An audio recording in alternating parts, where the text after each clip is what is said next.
This conference will now be recorded. This Ready when you are. conference will now be recorded. Good afternoon. The time being 4:46 p.m., I'd like to call the meeting of September 16th, 2021 to order. Before we get started, if you are joining us virtually, please mute your microphone during the meeting unless you want to speak. Otherwise, background noise will interfere with the meeting. Please stand for the Pledge of Allegiance. I pledge allegiance to the flag of the United States of America, and to Republic for what one nation, under God, indivisible, and justice. for all.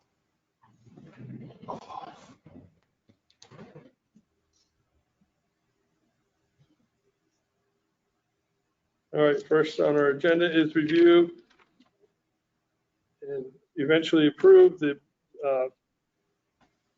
public and non-public minutes from September 2nd. We tabled those because the full board was not here.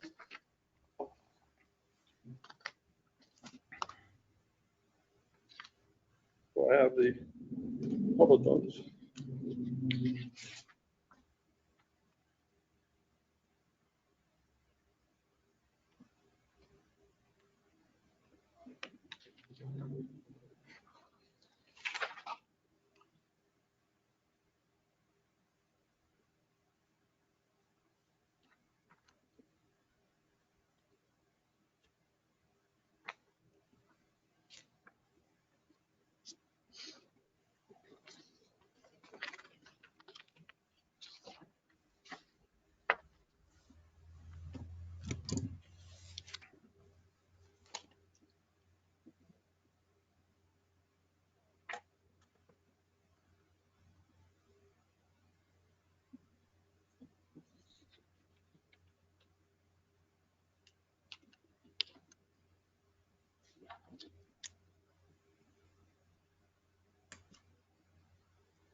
So on page 1 of 3, down at the bottom,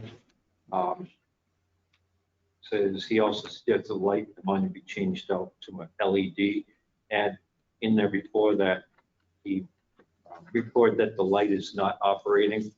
And asked that it be checked and suggests that the light be changed to LED.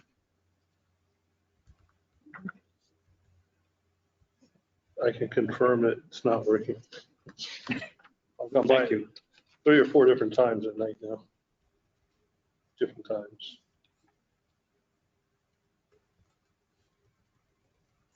So I guess he asked to be checked and suggests that be LED.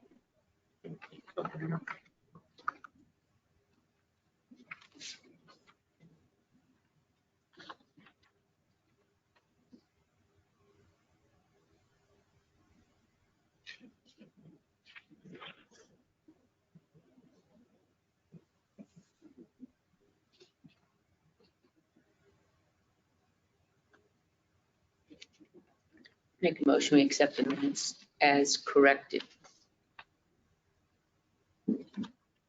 Pyro will second. Any other discussion? Hearing none. All those in favor say aye. Aye. Aye. Aye. Opposed? Abstain. 1 abstention. Motion passes. We also have the minutes of the non-public.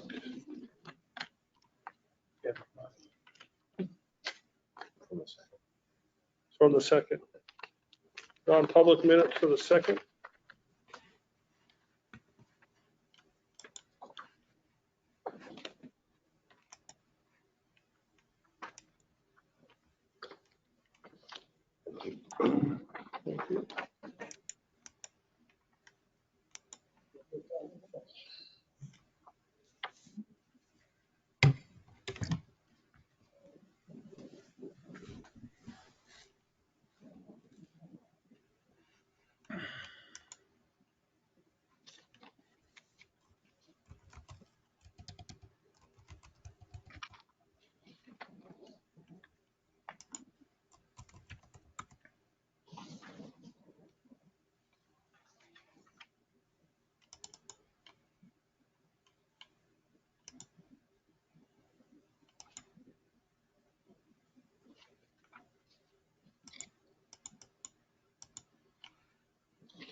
This is, go ahead.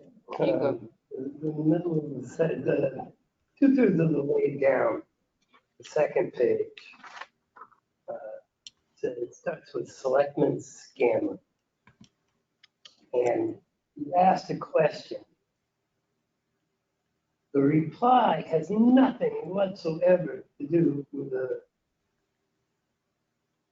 question.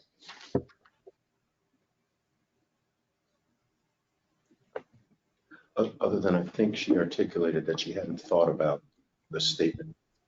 What the Well, statement there is. was an email and whatnot, but.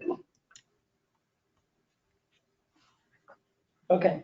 If I recall, she was catching up on work, so she hadn't even really thought about, or the person hadn't. Right, but thought we're about. thinking about somebody reading this in Mhm, mhm. a year or 2 years from now, and nobody's gonna have that conversation. The only reason that they would read it is there was a problem, so.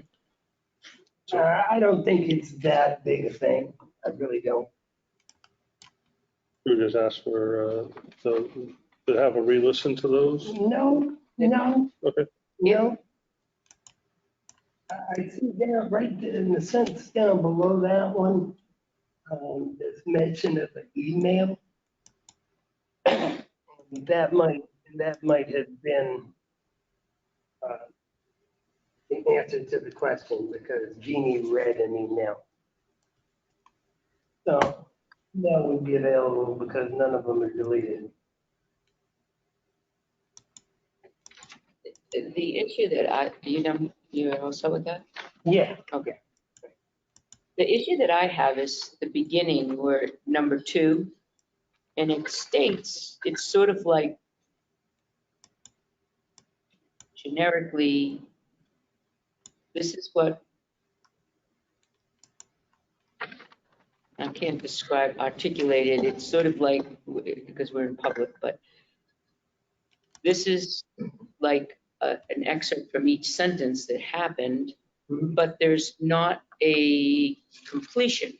There's nothing, there's no resolve. If you look at the first paragraph and then the second sentence of this page 2 of 3, and then the third, there's nothing of a resolve, and there was a resolve. I remember a few selectmen commenting that about full-time versus temporary full-time and so on and so forth. And I think that there was a resolve on that. And there doesn't seem to be a closure, I think is what I'm trying to say on that top part. Nothing to tie it into where you go into the bottom part. I'm not going to comment on the bottom part because I recused myself, but there's nothing to tie in to going into that bottom part. And as far as a resolve before you bring up that other person.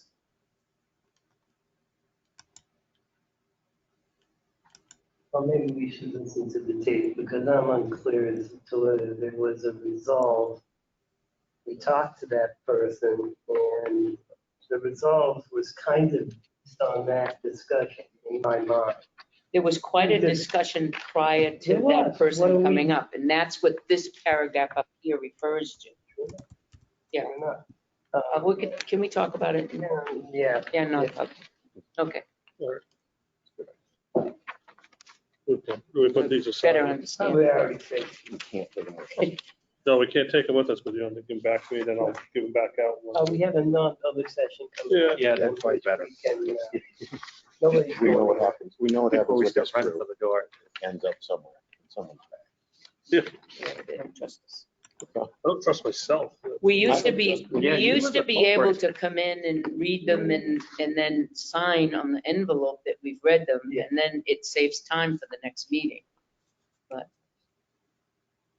we used to be able to do that. Now, where are we going next? Review and approve the minutes, public minutes of 9/9. Right here.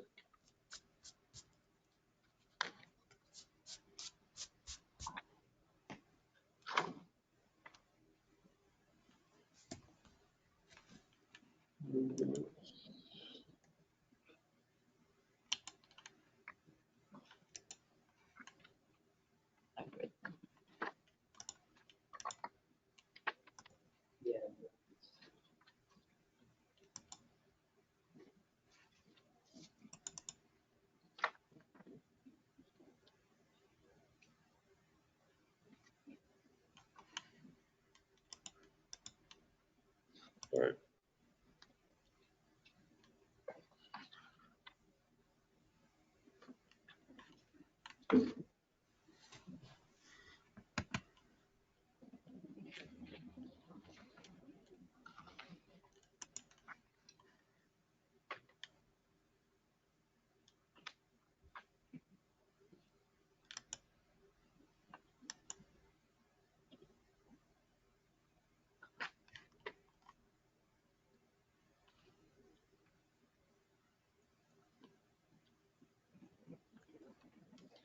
Motion to accept. Motion and second to approve the minutes of September 9th. Any other discussion? At some point, I don't remember if I asked Kevin or I stated that I forgot to ask Kevin about that, like, check it again. Thought you said you forgot. I forgot. Yeah. And I don't remember where I said, and see if we can check and see if, like, and I think that's when you said, yeah, I saw it. You know, Yeah. I don't Yes. know where to add that in, just at the end or something. But I don't remember where I said it. maybe it was during your report. You're right. It was during Was during the report. Because you were first up, you're like, oh, Kevin was just here, and I forgot Yeah, to. okay. So Selectmen's report. I could be wrong. I'm just. So just add it to your report that you had mentioned the light. I forgot to mention. I forgot to ask Kevin. Yeah. Right. All right. Any other discussion? So I'll redo my motion to accept as corrected. That's corrected. Second. Seconded by Mr. Ruggles. Any other discussion? All those in favor say aye. Aye. Aye. Opposed? This one, I'll abstain. Okay, one abstention. Mr. Jessman. Motion passes. Now we have the non-public. Mm-mm. Oh, yeah, look at that. It's an empty envelope. It's labeled. Thank God it works out. It's quicker. We're just showing everyone it's empty. Where did you do it though? Huh? Where did you do it? Watch the tape. All right, I think- moving right along. Moving right along on that one. All right. All right, 5 o'clock, right on schedule. Chief Pizer, 2022 budget, have a seat. Welcome. Thank you. Good evening. Did we see you last week? Yes, we did. Yes. In non-public last week. Yes. Did they tell you to bribe us with chocolate first or no? Must have forgotten that. Oh, yeah. Yeah. Chocolate That's- and budget You didn't vote. get the memo. This is the draft, so Oh. before I do the actual. Away from me. Here's a copy of my proposed draft budget. Just kidding, no chocolate. Gotcha. I got it. No chocolate. Grapes. Proposed draft budget. Apples. Thank you, man. Would Jeannie be joining us before the meeting's over? She will probably be here at the tail end of your I'll presentation. just leave her one as well.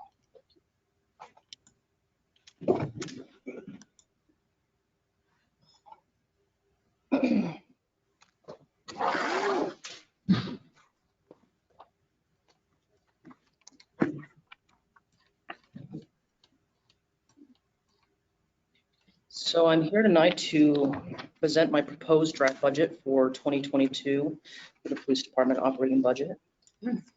And it constitutes the proposed budget, a budget of $2,299,755, which is an increase of 3.7%.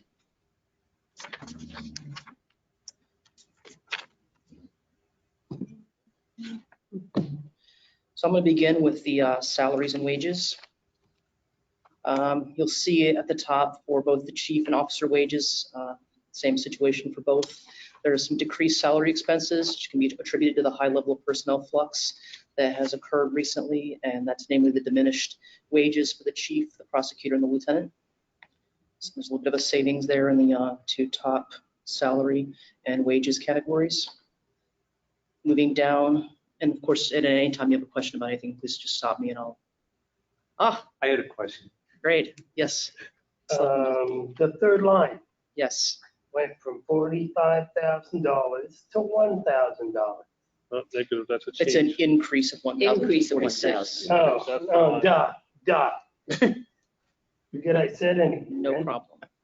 Oh, now I'm scared. I see where we're at. Okay, so I'm looking at the last column, 21 versus 20. Should that be 22 versus 21? Yes, Yes. sorry. That was my my issue. Tim, I would have eaten that. Damn. He's sick. Let's ease up on him. Yeah, He hasn't been in the office in weeks. so. This is Weeks. Feels that way. Go get the column. second mistake, I'm sorry. And just to clarify, so the pale yellow, I did them in color just to differentiate that. The pale yellow will be the current request, and then the next column is just the change plus or minus from the previous year's Mhm. budget. Got it. So moving forward from the decrease of the nearly $20,000 in the first two to the $1,000 increase in the overtime budget is simply to bring that back up to a more reasonable or an actual needs number. If you look at the 3-year average and the 6-year average for the overtime budget, you'll see that it's still below what we've been averaging, but it is just a slight increase to make it more in line with what we're actually incurring. That's contractual, chief. I'm sorry? Holiday is contractual. Yes, and you'll see that there's an increase, but we can't, it's not really a manageable Correct. line item, so. Right. Why such a significant increase? So I was talking to Tim about that because I had that same question, and I guess what it's boiling down to is that we've had a lot of personnel changes, but we've consistently had positions covered where in the past, sometimes we've had long periods of time where we didn't have personnel in place. So if we're talking about full coverage, which we certainly do hope for in the coming year, which we're actively trying to hire now to fill our vacancies, we do want to project as though we had a full vacancy. Correct. So we're just hoping to be positive about that and assume that we are in fact going to make those hires and to be able to, of course, in some of these categories, this may very well be one of them, we could expect to see, excess at the end if in fact we did continue to hold on average of, let's say, a single vacancy. If we say hired and then lost someone or hired and lost someone throughout different parts of the year, then we could expect to have, of course, left over from that line item. And the holiday also reflects, Joe, the increase in wages that are contractually to begin with also. So the next change, which is also a decrease again from merit raise pool of 2657, is decreasing because formerly the prosecutor and the entire command staff were included in that. Now that category is down to inclusive only of the interim lieutenant and the admin assistant. So there's some more savings. Same thing down to support staff salaries. That's specifically the communication supervisor. She was hired at a lower rate than her predecessor. So there's more savings there. Next categories were really just minor decreases again in benefits, which are all related to reflective of the diminished wages. So obviously that's reflective of wages lower, the costs were corresponding reductions would match. Not much we can do about retirement group 1 and 2. You'll see in the next line for retirement group 1 and then 2 down for retirement group 2. Again, predetermined cost that we can't do much about at this point. So you'll notice a significant bump here under health insurance. Health insurance is expected to rise. We are not yet sure at the percentage that's going to rise, so we're making a conservative estimate and considering in that also future hires and that we're not sure what degree of plan. So we want to plan for, say a family plan or, to have a little bit of a window there of having enough money to cover whatever plan our projected hires might select. So we again expect that number to change. We even expect that to change prior to the final budget proposal. We just don't have those numbers yet. We should have a better idea of how much that's going to increase. I believe by November is what we're looking at. So that's one of the largest increases in the budget that you're going to look at right there. And that's, again, it's an estimate. Tim and I have been working on this. We're being conservative with that estimate, so we think it's high. But hopefully when we get closer to the final, we'll be able to better delineate the specifics of that number. The next change that we're looking at is just a very slight increase in account number, the account number that covers PD equipment and tech and licensing for certain things, contracts that we do for certain equipment items that are covered under the IT. You'll see that we are currently exceeding our present budget We're at 109% here. We're not quite through the end of the third quarter, so we just bumped that up to $600. Not a significant increase, but just trying to be realistic about current costs. $600, is that being realistic? If you're in September and you're already spent 109%, is that being realistic if you have three more months to full? I think we've done a lot of what we're going to do for the year in that area already, so. Got it. I think we're pretty close. The Cellbrite alone had gone up $600 just by itself from the prior year. So so that was one of the hits that we took this year that was unknown at budget time. Is it going to go up again this year? It's always possible. They had held the last pricing for about 4 years, so I would think if they do it as they've done in the past, it'll probably hold at this price, hopefully for a few years. But we don't have any real clarity as to that. So moving on to the next change items are really just in the area of utilities. So I think with the new building, we all expected there to be dramatic change.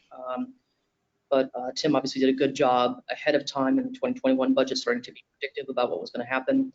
So the electricity was a bit over budgeted prior, so we're looking at a significant loss there of over $9,000, and what we predict at this point now it is actually going to cost for 2022 moving forward.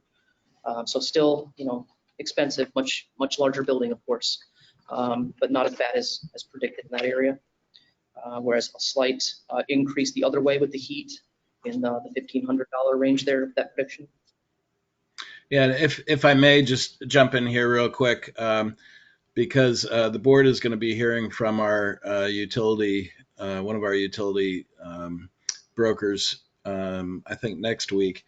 And unfortunately, the word I've been getting on utilities, he hasn't used the word increase, he's used the word skyrocket, which is concerning. But the original amounts of money that were budgeted for 2021 came from a study that the heating, ventilating, and air conditioning engineers had provided the town. And that was based off of national statistics as well as weather in the Northeast, that sort of thing, for police stations and per square foot. So it was, it was really a shot in the dark, but it was at least something that we could go by. But in looking at the spending, and one of the things that you sort of have to discount is the expenses year to date really reflect that during the construction period were some of the higher utility months. And so those were charged to the, through the construction manager and to the project. So the $9,000 expended this year is, first of all, it's also, it's always 30 days in arrears because of the billing, but that will be coming up. But I do think that the 25.5 is a more realistic number. Heat is going to increase, and based on our experience so far that we've seen during the months. But still, we really still don't have a full year in the building. So the caveat I would give is, this is a best guess with some actual billing thrown in as to, where we're going to end up for 2022. So I have a question on that. Tim, you can let me know if you're planning on presenting this later, but have you locked in any prices on the gas or separately? No, and that's what's so concerning, because if you recall, I had asked the board a little more than a month ago, I think, about the utilities, whether you wanted me to handle it or you wanted to hear from the broker, and the board wanted to hear from him. So we've scheduled him in. I think Jeannie has him coming in next week to do a review of the markets and to offer up some options. But in that time, I guess, prices have been on the increase as well. And, unfortunately, we're just, I wish I could say we're going to lock in at something. We've had years where we've gotten some great rates and we've locked in for longer periods of time, longer than 12 months. And this is not going to be one of those. And if anything, maybe, we'll probably be on the shorter end of a term, I would think, hoping that if we are locking in at significantly higher prices, that it's for a shorter period of time. Or if the utility is more regulated and we get better pricing through the utility, maybe it just makes sense to stay with the utility and not go shopping for better supply rates for both electricity and gas. It's just really going to depend on what the market looks like at the time. Is there a window on that? Excuse me? Is there a window on that for when we can lock in? We could, we can execute something at any time. It's just the, and that might be one of the reasons why in the future, to have someone, have someone just do it for you, because sometimes you just got to jump on these things when you get a good rate and you've got a good term. But he'll be coming in next week, and I would imagine he would bring with him, rates and terms, and also, options, for a longer term. But he's very good. We've used him for some time, and I've found him to be very honest and very forthright. And sometimes he said, no, it's better to stay with the utility on these, so. We have a good relationship with this particular one, and I don't know whether Jeannie has a second one coming in. She may, but in any event, here at the PD is going to be the biggest the biggest ticket item outside of our street lighting, which is a little more regulated. So, but I just wanted to give a little bit of explanation, because right now, our contracts are going to expire by the end of the year, and so we'll just have to see, and we'll just have to base our, we may have to make some changes to these budget figures once we have new rates, depending upon what they are. Okay. Okay, thanks, Tim. Yep. So septic is the next area of change, which is it's remaining as an account number, because we of course have a septic system, but we don't expect to incur any costs with that brand new system in its first year. Obviously, at some point in the future, it may need pumping maintenance, that sort of thing, but not projected in the first year of brand new system. Water costs, of course, this is reflective of the increased sprinkler usage now for the new building. It's just one of those costs like we're talking about, where new building, larger building, and there's just things that are going to change as a result. The next change is a significant rise in janitorial service, which is, again, just a reflective of the new facility. It's projected to cost $8,547 increase, short of shopping. Yeah, and if I may, that's because in the 21 budget, we were anticipating, and we had made changes to that budget based on when we were going to be in the building and ready for a janitorial service. So that was not the 21 budget was not a full year budget. That was a partial year budget. The 22 budget reflects a full year budget. There's no increase in price from the company. It just reflects 52 weeks. How long have we had this company, Tim? I think we're going on 3 years now. Oh, do we have time to shop around, or should we wait till next year? As far as I know, the people that deal with them are pretty happy with their service. I get, I would, right. Shop around.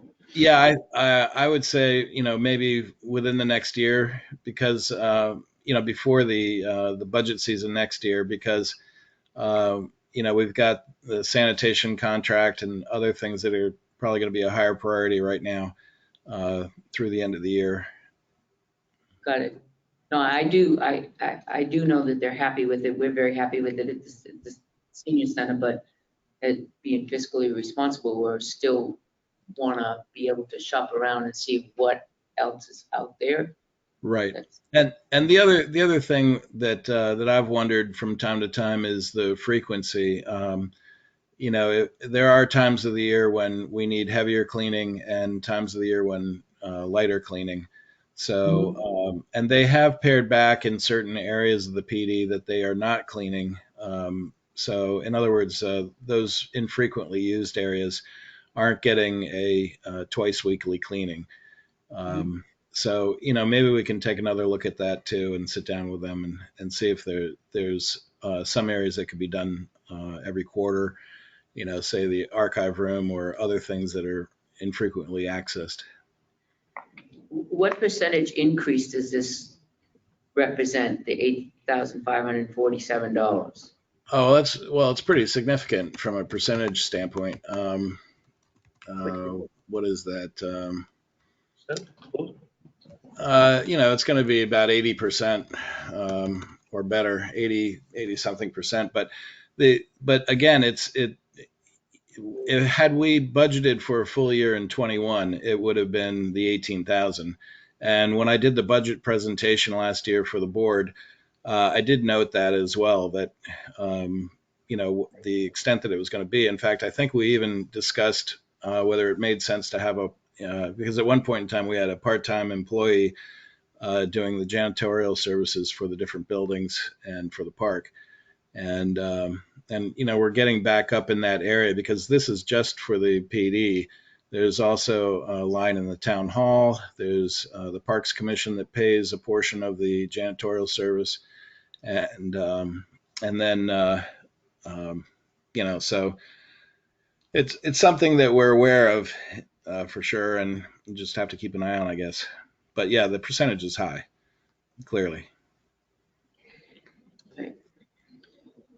The next area of change would be the vehicle maintenance section, which I'm proposing a $1,500 cut in. And the explanation for that is with the new vehicles coming in and with the expected reduction or elimination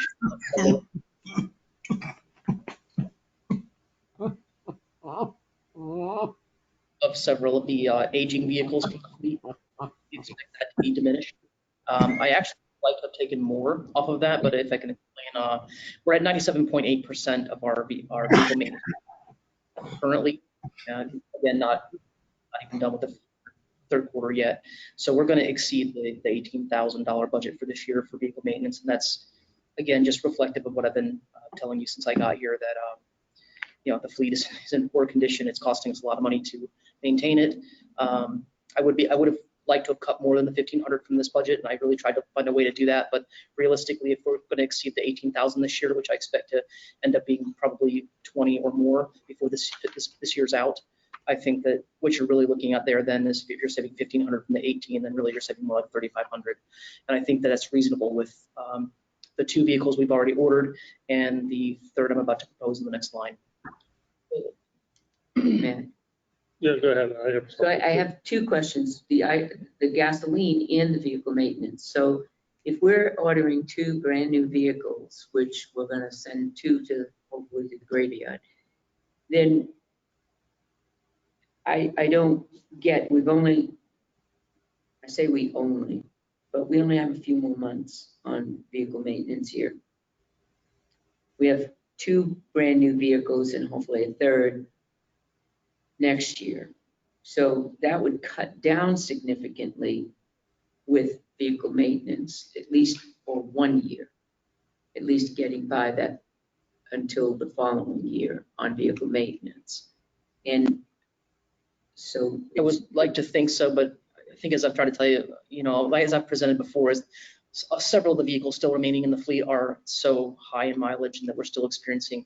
I would say if we were experiencing like a fleet where we were in the mid-level ranges and everything and not having extreme maintenance on all the other vehicles, I would agree. I'm just very hesitant to cut that budget too much because we really are having a lot of maintenance issues with the cars, that the entire fleet is so old. And like my own vehicle alone has already been, I've only been here 10 weeks. I've had it in twice for things that it had to have done or else. So I mean, that's just one example. And if I may, the majority of the repairs are not on the old Crown Vics that are going to be mothballed. It's on the the other ones that are going to continue to be utilized. So I think you probably have a better opportunity next year, budget time this year, next year, and looking at the 23 budget to reduce that line once those new vehicles are in service. I think that'd be. I think we'll feel the savings of the new vehicles next year's budget, only because in the 2023 budget, only because we've ordered these 2 new vehicles, we're not going to see them for months. And then Right. If the third one, we won't see that until several more months. I think that the actual savings we will incur will be the next fiscal year. So this kind of goes into my next question, is the Tahoes use a considerable amount more gas than your cars that you have, the vehicles that you have now. So you're now at 60% and you're still going to do the 21,000 for gas, diesel. Well, we're at really nearly 75% of the year over and 60% of the budget. So I think we're on board. I think we're on track right now with the gas. Again, checking to see when you're going to get the vehicles and finish out the year. Yeah, I just think some of those things are still up in the air because we just haven't had the chance to, with the facility, some things we just haven't had a chance to experience yet. We're making estimations at the best we can, but we've roughly, the end of the third quarter is roughly 75% of the year. We're at, roughly 61% of the gas budget. So I think we're doing well so far right now with that current budget. We might be able to adjust it further moving forward, and anywhere that we can, we certainly will. But I think just to be conservative and safe right now, probably don't want to decrease that just yet. So one of those areas that we can't really, it's an area of, imperative need. Are you thinking about Well, decreasing it? No, I'm thinking about increasing the gas because That's you're right. going to be using the Tahoes more, and the Tahoes are going And to they're use V8s, more correct? gas. Are you sure of that? Well, they're Well, V8s. right, You know they're the way V8. to drive. They're Well- V8s, and if you look at the miles per gallon versus what they're using now, the is it Explorers, or what are you using now? The yeah, Ford they're- Explorers, correct? Yes. And versus that, they're using more miles per gallon. I forget, I have the paper at home, but they use more miles per gallon. So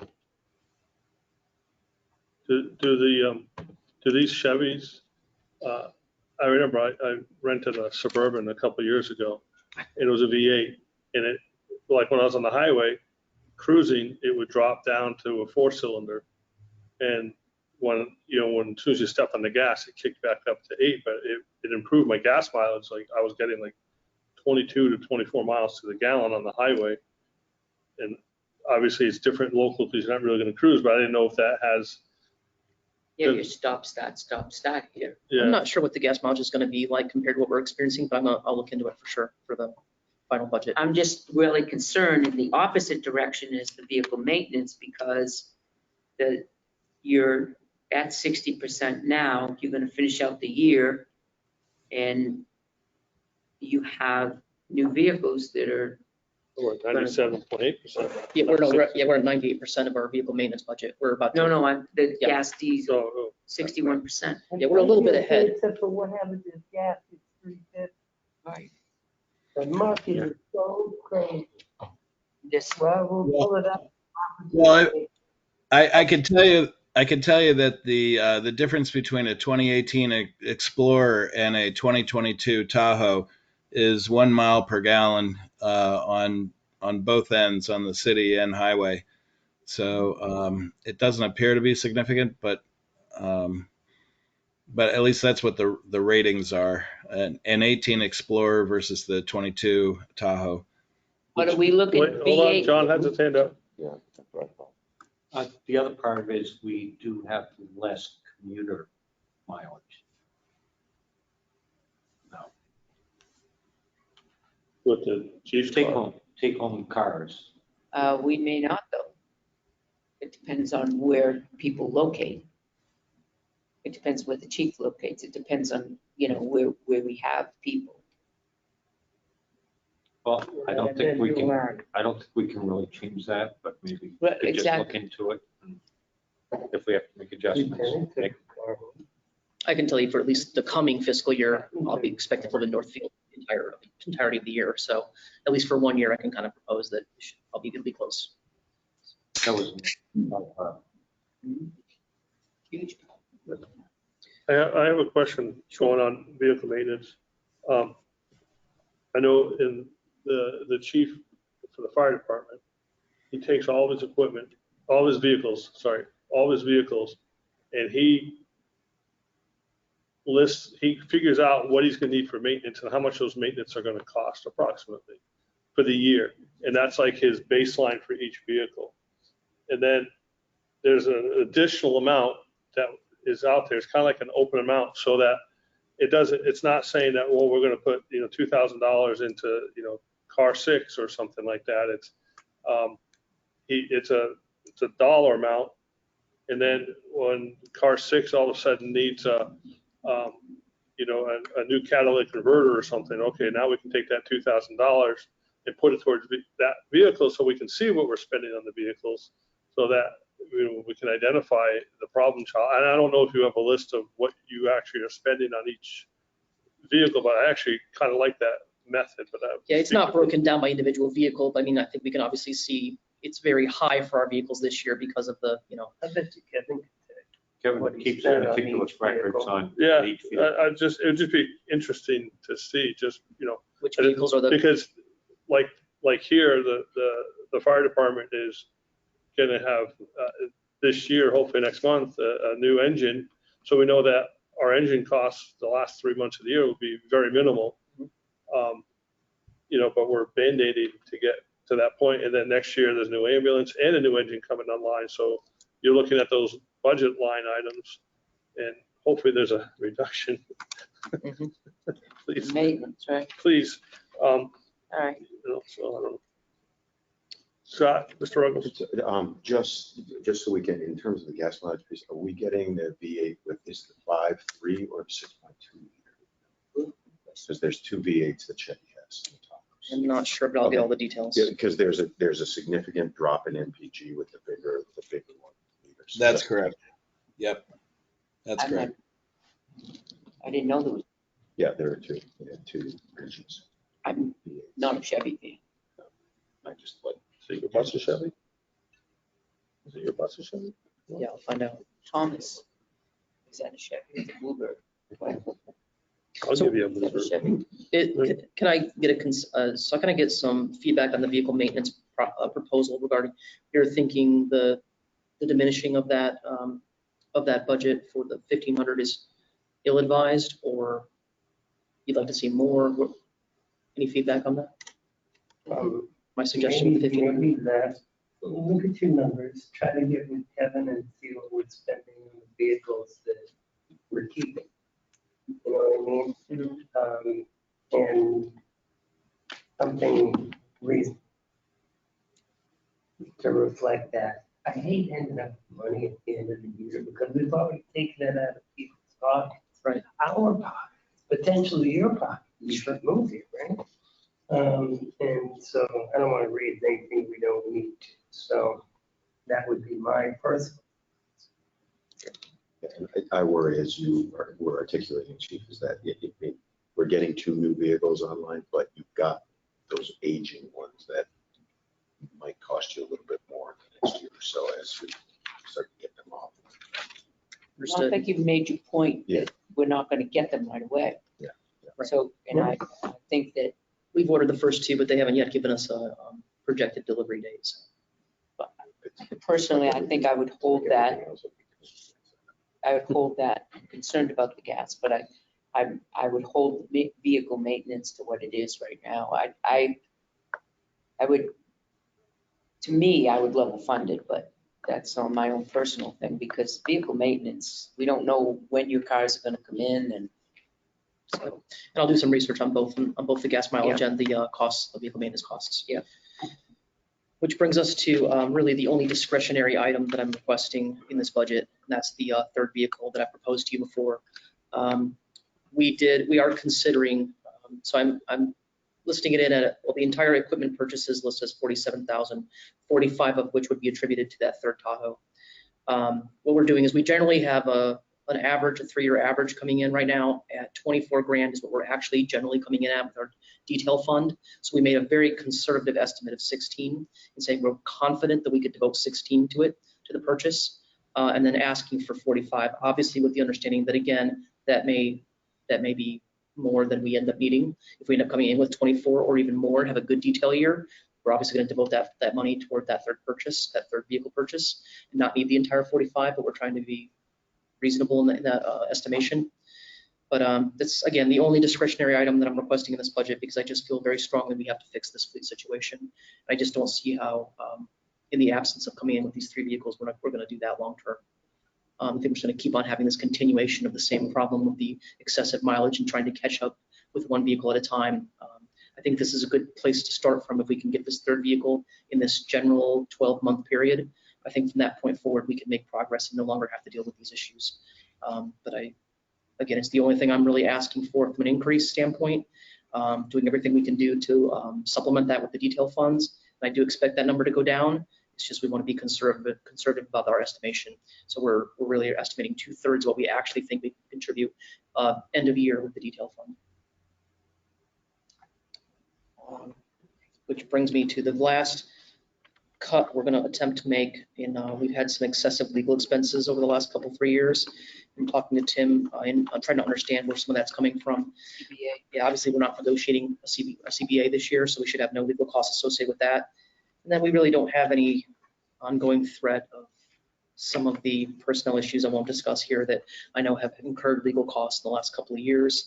So we would like to propose a cut here of $3,000, maintaining a $2,000 budget for anything that might come up, but just being a bit optimistic in the in looking to hopefully not having any significant legal expenses like we've unfortunately incurred in the last few years that have been what I would like to think hopefully out of the norm and not going to continue. And then just that's the end of my line item budgets, but I would like to propose. So just in researching the budget this year, I felt like there was some account numbers that were redundant or that could really make the budget more readable to a layperson.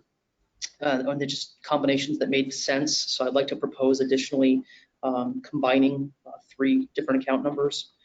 Looking at PD drug investigation being combined with PD investigative expense.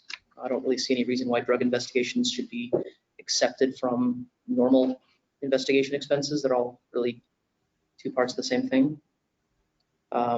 Generally that same thought process and combining PD pistol range expense with weapons expense. Those really are inclusive of the same thing. There's really no reason to exclude range fees from general weapons expenses.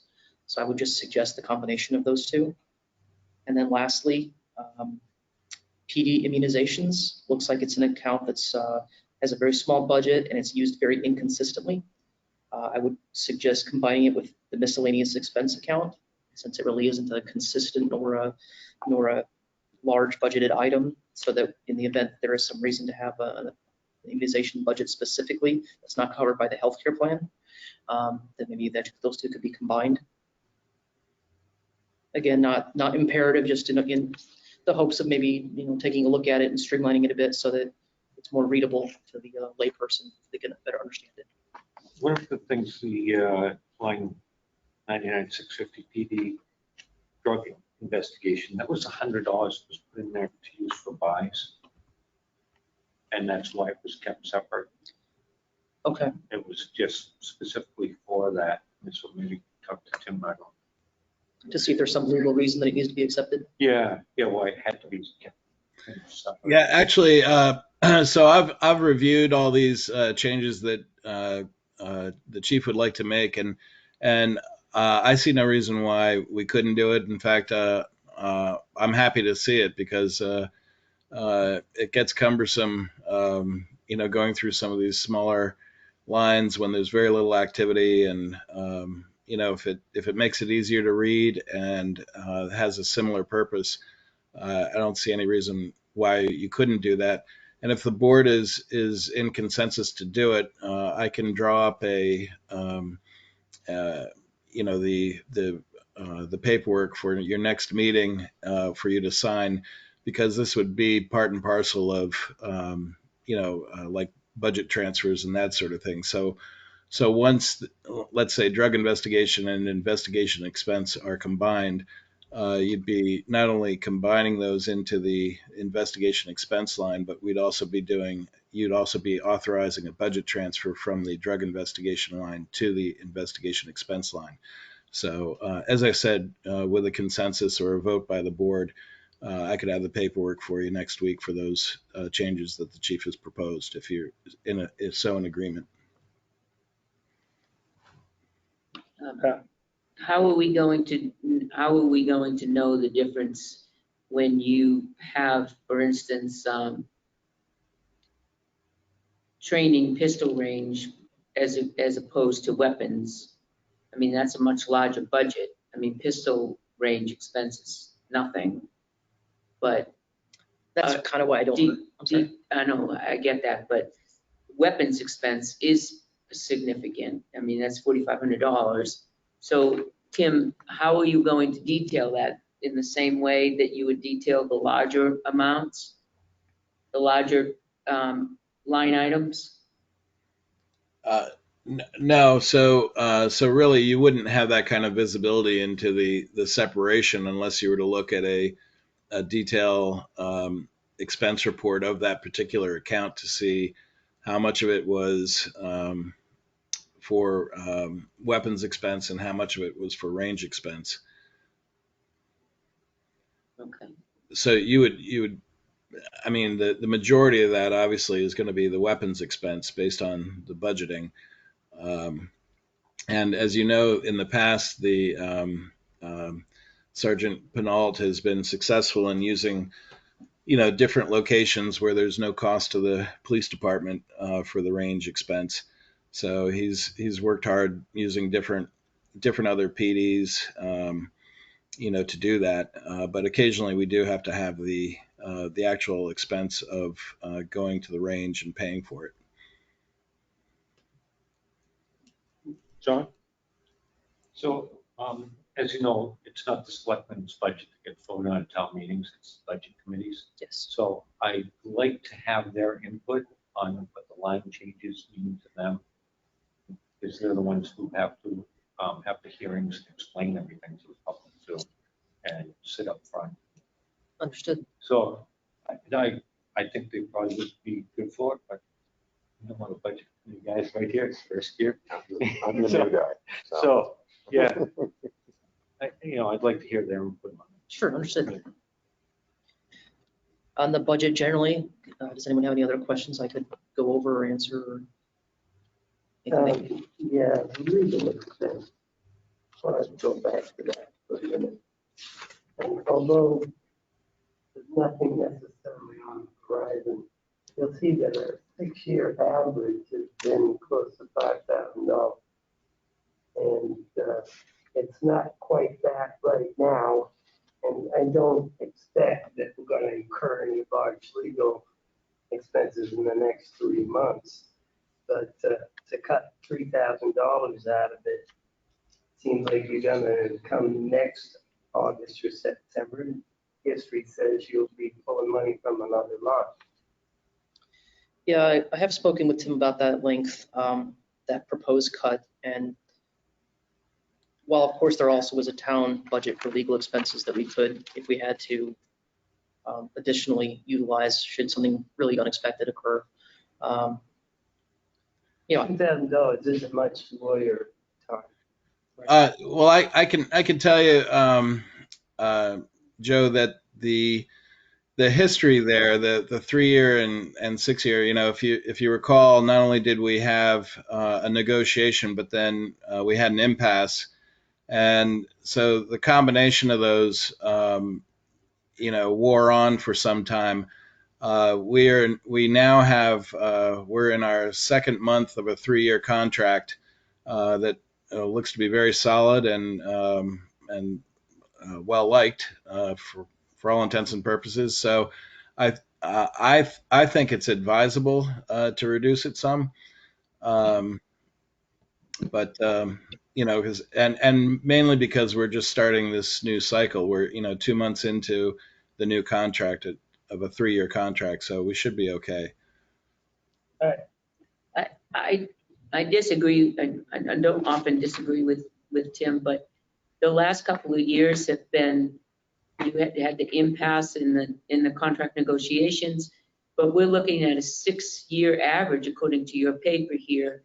I agree with Joe that the 6-year average is $4,815. So you're looking at roughly around $5,000 if you want to round it out. And you're looking to say, oh, we only need $2,000. And I think that given the influx of personnel, just alone in personnel, just put aside contract negotiations, because that's not going to come up for a couple of years. Just your legal expenses alone, I think that you're shorting yourself on that just a little bit. Even if you met yourself a little bit halfway in between, not 20%, but maybe 50% in between there, that you might be a little bit safer. That's on my opinion, and I think Joe will concur on that, but it's way too low. There's some thinking about. Yeah, look at it again. So show Jessamine saying, give lawyers money. Hey, no, I'm saying they need to be paid. And we have to budget for that. Not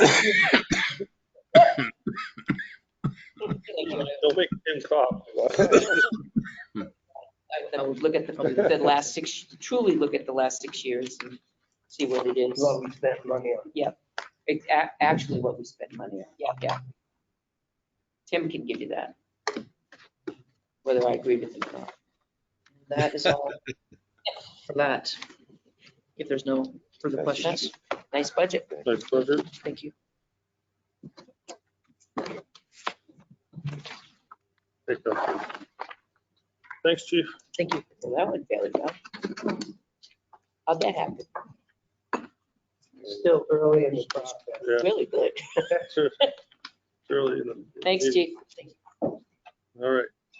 Next on the agenda is Lieutenant Abe Gilman for an update on downtown parking. Come on. So, first of all, I want to just, Oh, we get to look at rainbows. yes, I would have printed out a little bigger, but it's just the way that how big our downtown is and scale. Yep. I'm sorry. Everything's color coded. It's got a key. Oh, boy. There's great lighting in here. Better lighting probably would help, right? But Shepherd. Yeah. all right. So obviously what you see there is the downtown, as we all know. So on August 24th this year, we had a downtown business meeting. As Jeannie and I, we had put it out to the business owners of try to find out what is going on with the parking and pretty much what they are not complaining, but their worries are downtown.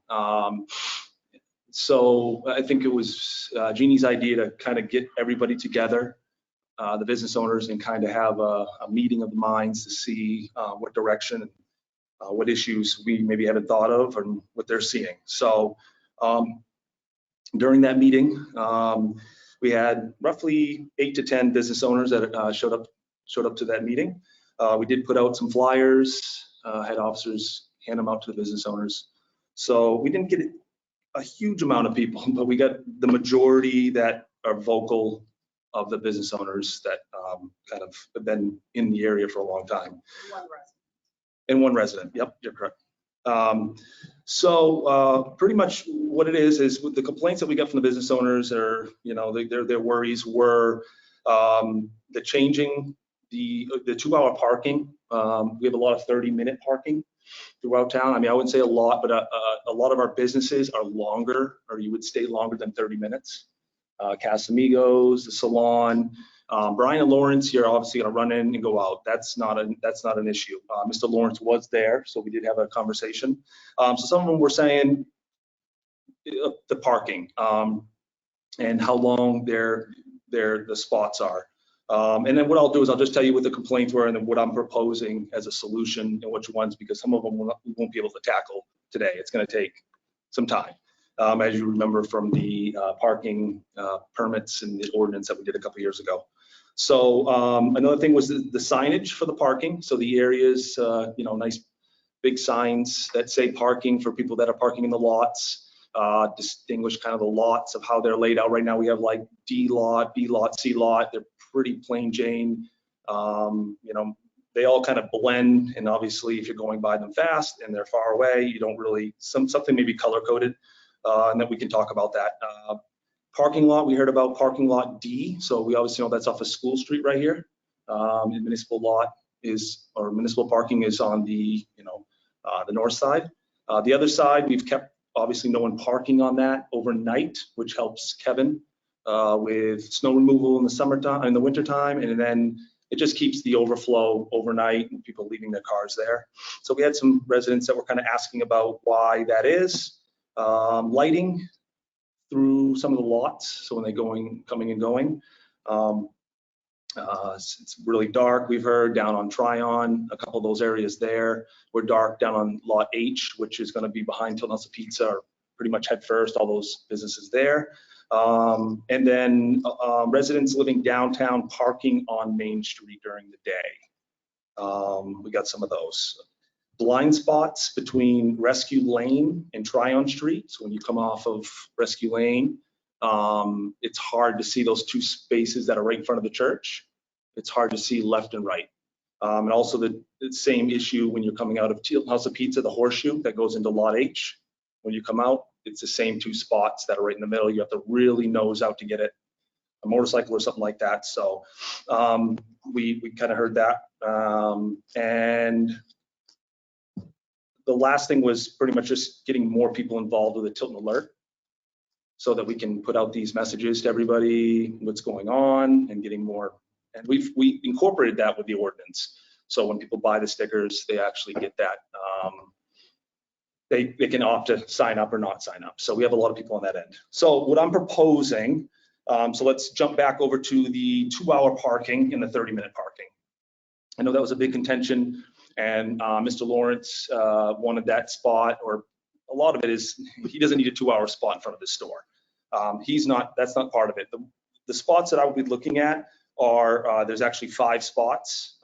There's 2 on Tryon Lane that are in the alleyway, and then the 3 that are in front of the Trinity Church. So you have 4 there total, 1 in front of Brian Lawrence, and then the other 3 are going towards Raven Vape, as you can see by that. So there's 6 altogether? There's 6 altogether, that's correct. So the ones with the stars with the yellow is the proposed 5 lots that I'm proposing to go back to a 2-hour. That's going to help Casamigo. It's going to help some of your shops on the main street. I'm not proposed, obviously, to maybe even just do 2 of those, but we did have some complaints with business owners that in that area there was a lot of 30-minute parking spots. The 2 on Tryon, I know that Anna's Bakery used to be there. And I don't know if that's the reason why those were 30-minute for loading, unloading, or if you're grabbing a sandwich, or how that worked out. But we did have a couple business owners that were asking about that.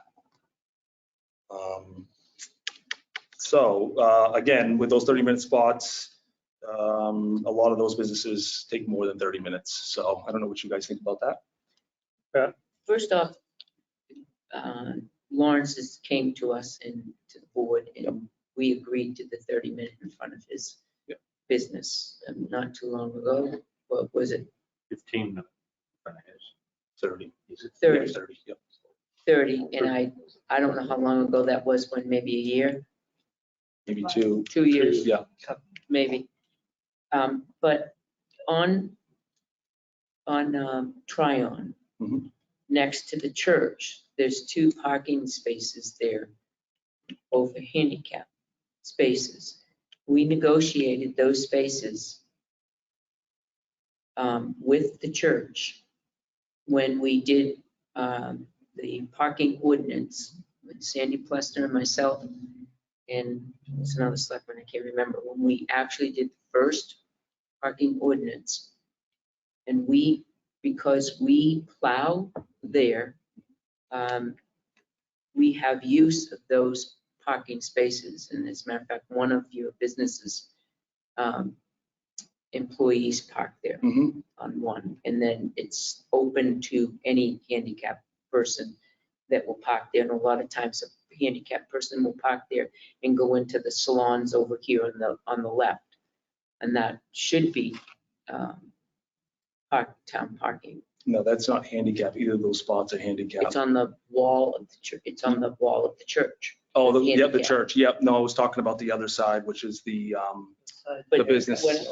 I know. Miss Paul's place. So I see the stars where you have it as proposed 2-hour parking where it was 30 minutes. But just on the opposite Yep. side of Tryon, those are also town spaces. Okay. And I didn't know if you knew that. No, I did not know that. And those ones I was not going to even kind of touch or anything. It was just the 2 30-minute spots that were right there. Okay, just so you. Yep. just That's good to know. So that you know that. And so now you want the ones with the stars there go from 30 minutes. Did you research the ones on Tryon on the right-hand Panulos that they are in fact town? No, I did not research them, but I'm assuming they were town. I don't know, Kevin, do you know if those are town or not? That's something I'll have to look into. I'm not sure. I'm pretty sure they are. We're the ones that put those signs up there. They're the same signs, We yep. had people parking there and the business owners parking there. We put up 30-minute parking so they wouldn't park. But that doesn't mean we own them. No, it's true, but we also need to find that out Yeah, because so we own them. we've probably been writing violations and citations on those. If we don't own them, then, so we need to go there. So it looks like the same signage is what's the other 30-minute sign. So yes, I can look into those to make sure that those are. Most of the business owners, even the one that the owner or rents the store right there was one of them that had said that wanted to switch. They didn't say anything about them owning the spaces or the business owner owning the spaces, but I can look into that. So I think we do, but I No. vaguely remember that there was a controversy when we first started the whole parking ordinance about those spaces, and it had to do with 30-minute parking and why that was 30-minute parking. Okay. And that's why it was left as a 30-minute park. But I honestly, Dave, I can't remember okay. why it was left that way, and it had something to do with the ownership of the building. Kevin Duval, but you have to be near a microphone to get on the record. Sure, there's another microphone right there. You can walk around with Just that one. grab a chair. here. Grab a chair. There's 2 mics right there. Or you can do this one. All right, can you hear me? I'm going to bring up the past. Okay. Lieutenant Morrison expressed to me when I took over as the director, gave me the rundown on those 30-minute parking spaces. They were designated 30-minute parking for the quick turnaround at the sandwich shops nearby. That was the only purpose of those 30-minute, those 2 spaces being 30 minutes for the quick turnaround for the quick sandwich, this sandwich shop close by. That was what was relayed to me about those 2 spots on Tryon Lane. I have a, Because what was happening was people were parking there for 2 hours and the sandwich shop wasn't getting enough business because people were passing them by because they couldn't park. So that was Anna's. Yes. Yep. Because then it went to haircuts for men. Yeah. Right. to Nickels and dimes. Nickels and dimes now. I have a question about parking, if I can. The 2 spaces by the U lot there. Yep. Is there any way to look at maybe making those 30 minutes for people running in and out of some of the businesses down there, whether it's for a quick haircut or grabbing a sandwich? Where? T-Hop. By T-Hop, there's 2 spaces. Lot H or Lot I don't know. G, sorry, Lot G. Oh. The point of Yeah. Yeah, In the green? That was a contention, one of the blind spot areas, and that would actually help because, yeah, cars, in and out quick. that's tough coming out of it. Yeah, same with Tryon. We actually, the fire chief was the one that brought Tryon because they and even they at pull the out. engine when they pull out is But again, that's something that's probably going to take a little bit longer. And that's looking at maybe compact You mean spots. Rescue Road? Rescue Road and then Tryon, yep, that point right there. In front of the Between church, those two in front of the church. the white And then church. Between those two streets. So compact or 30-minute or whatever we have to, we need to brainstorm on that. That's going to be different. So yeah. So But you you're right. just mentioned something, but I'm going to mention, so now I have two more things. One on, I guess I'll call it the south side of the street. We seem to have a lack of accessible parking there. And I don't know what that can do. But my other thing is, and it's not a year-round thing because we don't have the sidewalk crossing, the yield signs up year-round, but in front of where Haircuts for Men used to be, that last spot before the crosswalk, I've observed it, and I'm thinking I'm going to bring my drone up there, just hover it up there for 20 minutes one day. But if you get we talk about compact only, if you get a pickup truck that parks in that spot, people kind of have to do a slalom course right through there. And I don't know how many times they've taken out that sign, but I don't know if it's something that, since we're just talking about parking, if it's something that we can talk about. Yeah, that would be a good idea. And that's always been like that. And then also that's where the sidewalk starts. You have a big truck there, you pretty much have to really walk out into the road before anybody sees you on the crosswalk. I think that's going to be another That's contention. an excellent idea. I can't tell you how many times Oh, yeah. you've approached it and then you go, oh crap, there's somebody wanting to go across and you can't see them if there's a large vehicle there. You honestly cannot see them. Yeah, that's the main problem with Tilton, and that's different with Franklin, is Franklin's downtown is a lot wider. So when you have a lot of area where they can come out and you're not in the road. With Tilton, you are right up on somebody if you try to cross that road. I mean, sad to say, I'm surprised we don't have more accidents. So, I mean, that's something, again, we would probably could be here all night about. That's something that's going to look at lighting. That was part of the thing Jeannie and I had spoken, Kevin, about lighting downtown, maybe up lights on the trees, something to kind of brighten that area, but also compact. That was a great idea on that last spot. So that's something that we need to look at to kind of make it a little better. Compact. Okay. That was a parallel park at one time. The state took that away. That was a parallel parking at that last spot there. And Oh, yeah, that's right. Yeah, years ago. right, it was, and the yeah. state took it away so that we could have the handicap at the other end. Yeah, I remember that. Right. That was when Tilton Haircuts for Men was there, it was a parallel spot too. Correct. The other one too that I was just mentioning to Eric, same kind of thing, is that spot immediately in front of Tilton House of Pizza, because you get the people you get a lot of times the customers who are exiting, and that one there, you can't, like, I've gone and where I've had to hit my brakes pretty hard because I didn't see the person coming out from behind the truck.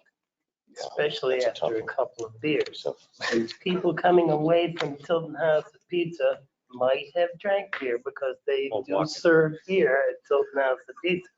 I'm not saying nothing except for it is difficult. Stumble Not on me Cheddar Street personally. sometimes, late at night. The pizza boxes block their view. You got your to-go order, you're balancing. So, I mean, that's pretty much with that. I don't know how you guys feel about those spots. I don't know if that's something to bring up if we got to now look at Tryon to see if we own those two spots. So I can move on just to the next one that I was proposed on a solution, and like we said, was large signs giving directions to the lots of where to park in the downtown is full. So if the downtown's full, just a little bit more informational signage that's in that area. So we can send them down School Street, and then it's labeled, That's missing. taken down to paint it. Yep. The bracket's still up. Oh, yeah, You the guys- sign off to the side. Yep. Yeah. I remember that. Yep. Remember this? Wasn't I that do. right out here? oh, Yes, right over here. If you look, yeah. no, in front of the church, Yeah. Tyrone Lane, Oh, it was big. But I think we're trying to find, do you have it, Kevin? It might be in the rafters of the salt shed. Yeah, So- serious. Go up in those rafters someday. Yeah, Paint it lime green. Might find treasure. yeah. You know, and the bracket's still up there, and I remember it was I think one of the hooks or something on it broke or something. And you know, we didn't put it back up. This was before your time. Yeah, nice. We're getting off topic here. No, we are. We're talking about Signage is good. Back there. Nope, I like it. So I've got with Kevin, and we've looked at some of the lighting situations. He's gonna go check. I know that he had gone, the guys were back behind, was it lot B? Taking down, was it B and C? Taking down some of the trees, bushes there to kind of open up. There's a light behind some of that, the bushes and stuff. So we're gonna look there. We're gonna look at lot H. It's really dark back there. And then to talk on the municipal lot, or lot D off of School Street. So what I'm gonna propose to that is the municipal lot, we're gonna do like purple stickers for the everybody that works here in the building. And we obviously know that's signed, so that's not the issue. The other side is no parking, and then during the day, it's kind of a free-for-all in a sense. What I'm proposing is to make that an employee parking. So you have the two, yeah. So Onions, you know, Polly's, any of those shops downtown. Because what was happening was you would free-for-all in that lot. So as you can see, it's the orange. That lot there would fill up in the morning, and they would then go park into the municipal lot, and then we'd write them a ticket, and then I'd get calls from business owners saying, well, my employees have nowhere to park. So I was proposing, still keeps them off, that lot cleared at night. It'll still be good for Mr. Duval to be able to plow or stack up snow in the winter time. So what I'm proposing is to do an employee first come, first serve kind of employee parking right there. Is there enough places here? Right there you have one, two, I think you have at least 10 or 11 spots there. And again, it all depends. You might not have a lot of it. Again, it's gonna be first come, first serve, but at least it's designated for employee parking. So what if the police chief came down for a meeting? What, you know, like what would happen if you had a meeting in the middle of the afternoon? You had employees parking there. You wouldn't have park. Truck or tire. No, that's for, This is municipal parking. no, that's gonna be, this is municipal parking, what they're proposing No, right this here. is business No, employees. The no, purple is going, is like it says in the key, is municipal parking, and the Right. orange orange is gonna be town employees. proposed employee parking. And Just downtown employees. Downtown of businesses. yeah, downtown. The purple Oh, one I thought you were doesn't change. flipping, I thought you were flip-flopping it. No, I'm not touching. The purple's town employees, so that doesn't change. That doesn't Nope. change. But the Oh. orange, I the thought that was. free-for-all spot becomes business owner. Right. I'm with you, That's Pat. I not- was confused. I was confused too. And I I'm got it. saying, Go do we- figure. I was saying, is there enough there for town employees? No. No. Okay, Employees, like I said, Polly's, and there would so be employees Onions. of downtown businesses. Yes, How are you gonna differentiate that? color-coded stickers, exactly. Orange, just like you see there, purple will be municipal. Well, they're parking somewhere out in the back here. Yes, they're parking in municipal is what's happening, and then we're writing them tickets, and then they're not being able to park, and there's not spaces, so why not give them an area? Yeah, is it gonna fill all of those? Be able to accommodate every business owner that is employed? No, it's not, but So where do the people that are over here park? Over here in the In the apartments here? driveway. There's the driveway. Well, There's a driveway. at night, they're not allowed to park there.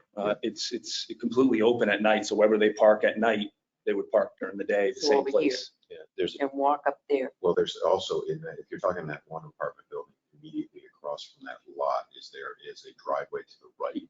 And there's also a driveway of parking spaces out behind that apartment. Correct. building as well. Yes. Not the one with the red one, I'm talking about across the street from School That Street. one, I'm talking about. Oh, that one okay, too. got Yeah, they have parking over All right, Yeah, there's out and back. There's Out and back, actually a pretty large lot. At the end of there's Mechanics, yeah. parking out back there? Yes, there is. Well, then why do they park in the municipal parking? Easy. Ah. It's easier to walk. It's easier to walk straight across than all the way around. And that was the problem why we were towing cars and violating. During the day, it was fine, free for all, but at night, we were leaving those lots open or cleared out. So that kind of helps. And it would really help just because you have the town employees on the purple, and then you would have the employees for businesses downtown. And then the blues obviously stays handicap. So, I have a question. If people are attending meetings here or that, where would they park it? I would say, like today, I was able to park in the municipal lot, and what happened was when I pulled into the municipal lot, there was actually an employee from Onions parking into the municipal lot also, because there was no parking on the other side. So that right there, she'd be able to park in the orange, and it leaves, and most of the employees are gone right now. So we'd be able to have that open. Now, if it was during the day, we'd have to kind of figure that out. We'd have to park maybe down at 251 Main where the green is at the very right-hand corner of the page. I've parked over here. There's like 5 or 6 spots there. So it's just only 2-hour parking. we have limited spots. That's the problem. We're trying to stuff a lot of cars in a little area and trying to make it easy or easier. We have 6 spots that somebody gave away. And that would be, we know that. Okay. So if you have, like we have fire district, I think there's one meet, I think that there's 2 committees that meet, and there's 5 on each committee. Is fire? What's fire? Well, there's 3 on fire commissioners that meet on once a month. Well, like during budget season, we'll meet more, and then you have, but only 3 people park because everyone else walks over. Obviously park over there. They park Look at at the that, and station. then tonight there's 5 us, 2 audience. You know, would there be enough space for people? So Or when I- would they not have space to park per meeting? I mean, it all depends on who's parking in the spot again. So That's what I mean, even if it's an evening, is that, are there hours on these lots?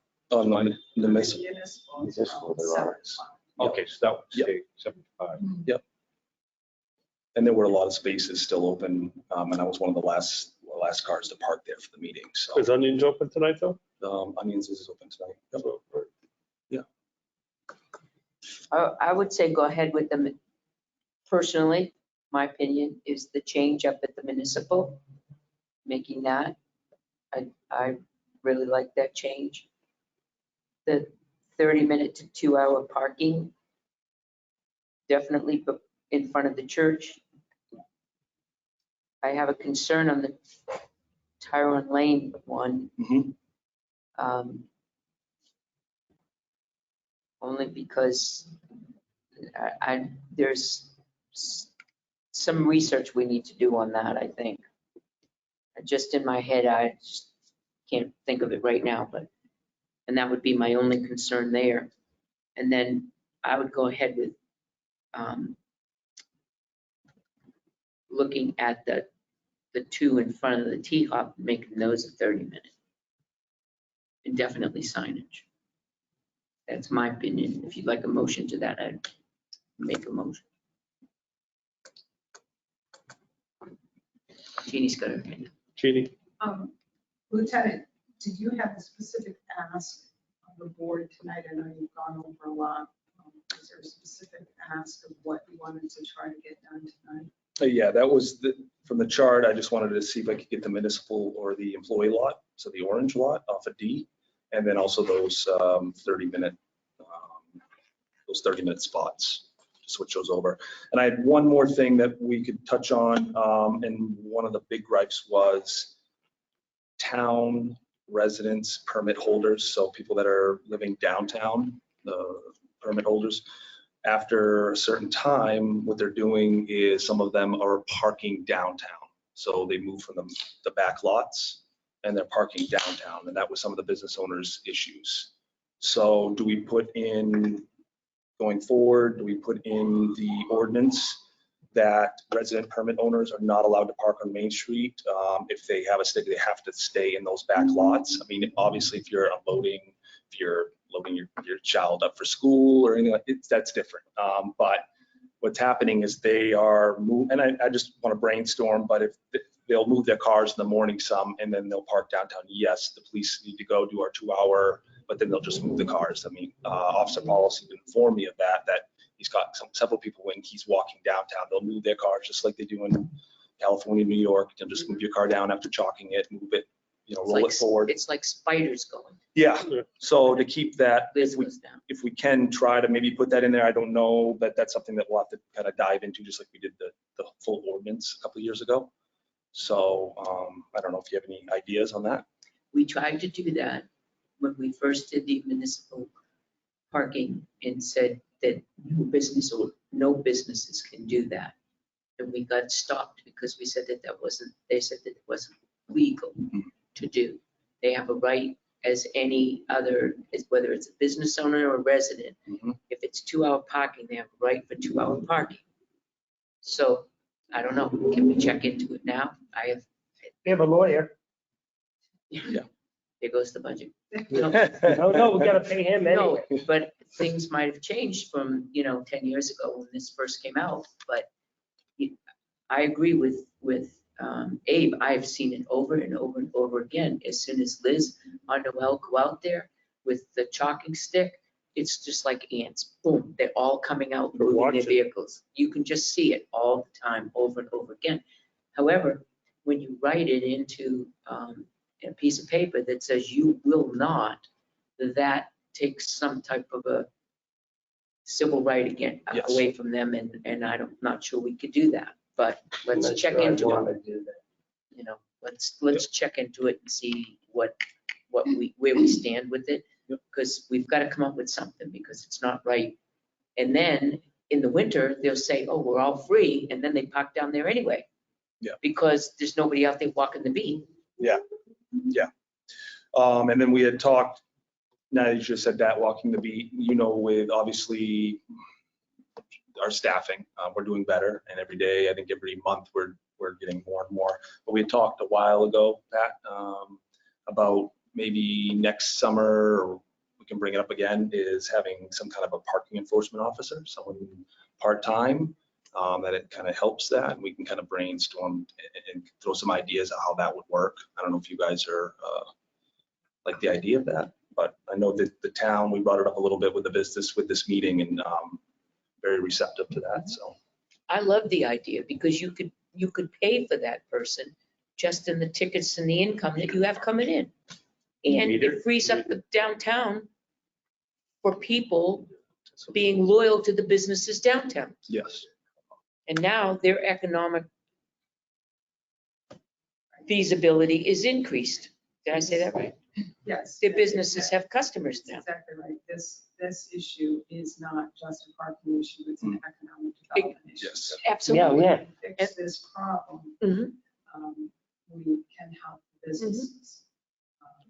So absolutely. Hey, I just want to circle back again. Yep. I know you have a specific ask, and you did, I don't know if the board's ready to vote on that or not, but do you want to just say that again, what it is you're looking for tonight? And let's see if the board's ready to act on it or not, so they give you some direction. Yep. So with all that being said, pretty much what I would like to see if the board would allow to the signage. Have us gather some signage, maybe the old sign, see if that is back at the highway department, and maybe make that look nice, and maybe put a little touch of a couple more of those signs that can blend with that, if they're not metal or something. We can look into that. And then the 30-minute parking, switching those back over to 2-hour were the ones that I had tagged here. I know Pat had spoke about the Tryon, so I just wanted to try to get the clarification, at least of the 3 that are in front of Trinity Church, and then Lot D for the employee parking, changing that to employee parking and getting stickers. Go ahead, John, your hand. is So, up first. I want to comment on the 30-minute. So what businesses require how much time for patrons? Can we look into that? Because I understand restaurants might need 2 hours, but if we turn somebody into 2 hours, are we going to be taking away from like the nickels and dimes, who somebody might just come in for half an hour, they're not going to be, going through that for 2 hours. Is Polly's is 2 hours, there's a lot there. Yeah, nickels and dimes, she was actually the owner there was at the meeting and actually wanted the 2 hour. She was the one that wanted the 2 hour on Tryon, and then across the way, Casamigos, the father, Eduardo's father. What I'm trying to think, These, how would that be affected? I mean, it's across the way. I would have to find out. He was not at the meeting. But a majority of the business owners that were at the meeting were about the 2 hour, and even Mr. Lawrence just he was good with his spot. Obviously, that's what he wants, and I would never touch that or not try to. And everybody else was just not enough spaces downtown, and you can't get any more spaces. So we're trying to get more time out of those spaces, but it sounds. Whereas majority. B's is definitely a 30-minute type Yep. spot. Yep. Could we, if we eliminate those 3, could we add the last one on the end there to a 30-minute or something else so that people could, just people run in to get a sandwich. If they can't, they're going to the next place. Absolutely. I mean, I know we were looking down at Tilton House, those 2 spots there. So you could always kind of switch around and find out which ones work the best. You could also, because you, Or even the one that blocks. that's what I was, in front of the Town church. Lane, Yep. changing that to 30-minute. Yeah, you make those 2 to 30 People can minutes. pull in there, grab their sandwich or something else. I have a question for the DPW director. I'm just thinking, the proposed employee parking, I'm gonna call it downtown employee parking. Can we paint those lines orange? Then, because that would go with an orange sticker. Mhm. My next thing, if we take these spaces that make them 30-minute parking, can you paint those a different color, but then also put a stencil in it that says 30-minute parking? Because people don't read signs, but they might see it, if we give them 2 shots to see it. Just a thought. Sign up. Decal on the pavement. Yeah, like your little people that you have on the sidewalks. Yeah, the walking man. So instead of the line is white, you have them a different color, you said. Yeah, I mean, everybody, unless, obviously, if you're color blind, but that's kind of what I'm trying to go with. Even though it was just a diagram to kind of show, that's the thought process is why not link whatever sign you have. So if 30 minutes always going to be yellow, then we make those lines yellow. You know what I mean? Trying to kind of gauge the same way. It just people will remember that. It's that memory. That's a good idea. So that's a good idea. Yep. You're not ever going to please everybody because you have senior citizens that go downtown. They have their breakfast, they make their appointment to the hairdresser, and it's always more than 2 hours. You're not going to ever please everybody. So it can't happen. And sometimes, depending on what you have done at the hairdresser, it takes a lot more than 2 hours. I mean, it takes 10 minutes, but sometimes it takes more than 2 hours depending on what you have done. It's never, ever going to be everybody that you can please. So you try to find that middle of the road. And one piece that we haven't talked about that is critically important relative to parking is communication. And so in Plymouth, I know what they do in Plymouth. If you go into the hairdressers and you're longer and you have to pay the leader to come out and get the ticket, take the ticket back into the hairdresser, they work out with them. Right. They validate. Right. Yeah. So it's a communication issue as well. That'd be a great idea. Yeah. I mean, it is communication. I agree with you. Stamping their own employees tickets. So I mean, with those 2 spots where it's hard to see, those would be probably great areas to put the 30-minute.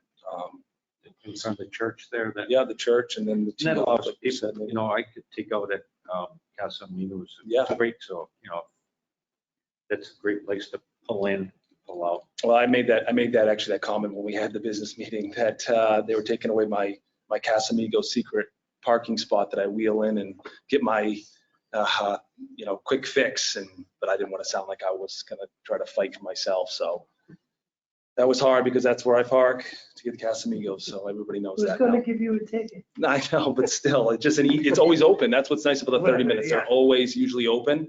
So if they're downtown in front of Casamigos on a Friday or Saturday, good luck. But I always know that road, and it's nice because you can turn around and come back down. So. With the beers and now. And I'll inject here, with your permission, Mr. Chair, I'll make a motion to institute changes that Lieutenant Gilman has set forth as to the downtown employee parking area be changed to the 2-hour parking from 30-minute parking and the introduction of clearly visible decorative signage that points out the parking lot in the rear. That's for the T-Hop one. I'm just gonna let it go with what I said. I'll second that. So to speak to it, as far as the T-Hop one goes, I don't see that to be necessarily a problem. They've got 6, 7, 8 plus a parking lot. And there's a barber shop down there. Again, it might take longer than 2 hours if you go in and grab a sandwich and then go in for a haircut and there's somebody waiting. You know what I mean? And the 2 hours would help to account for that. That's my thought process. And I like the other changes that you have made.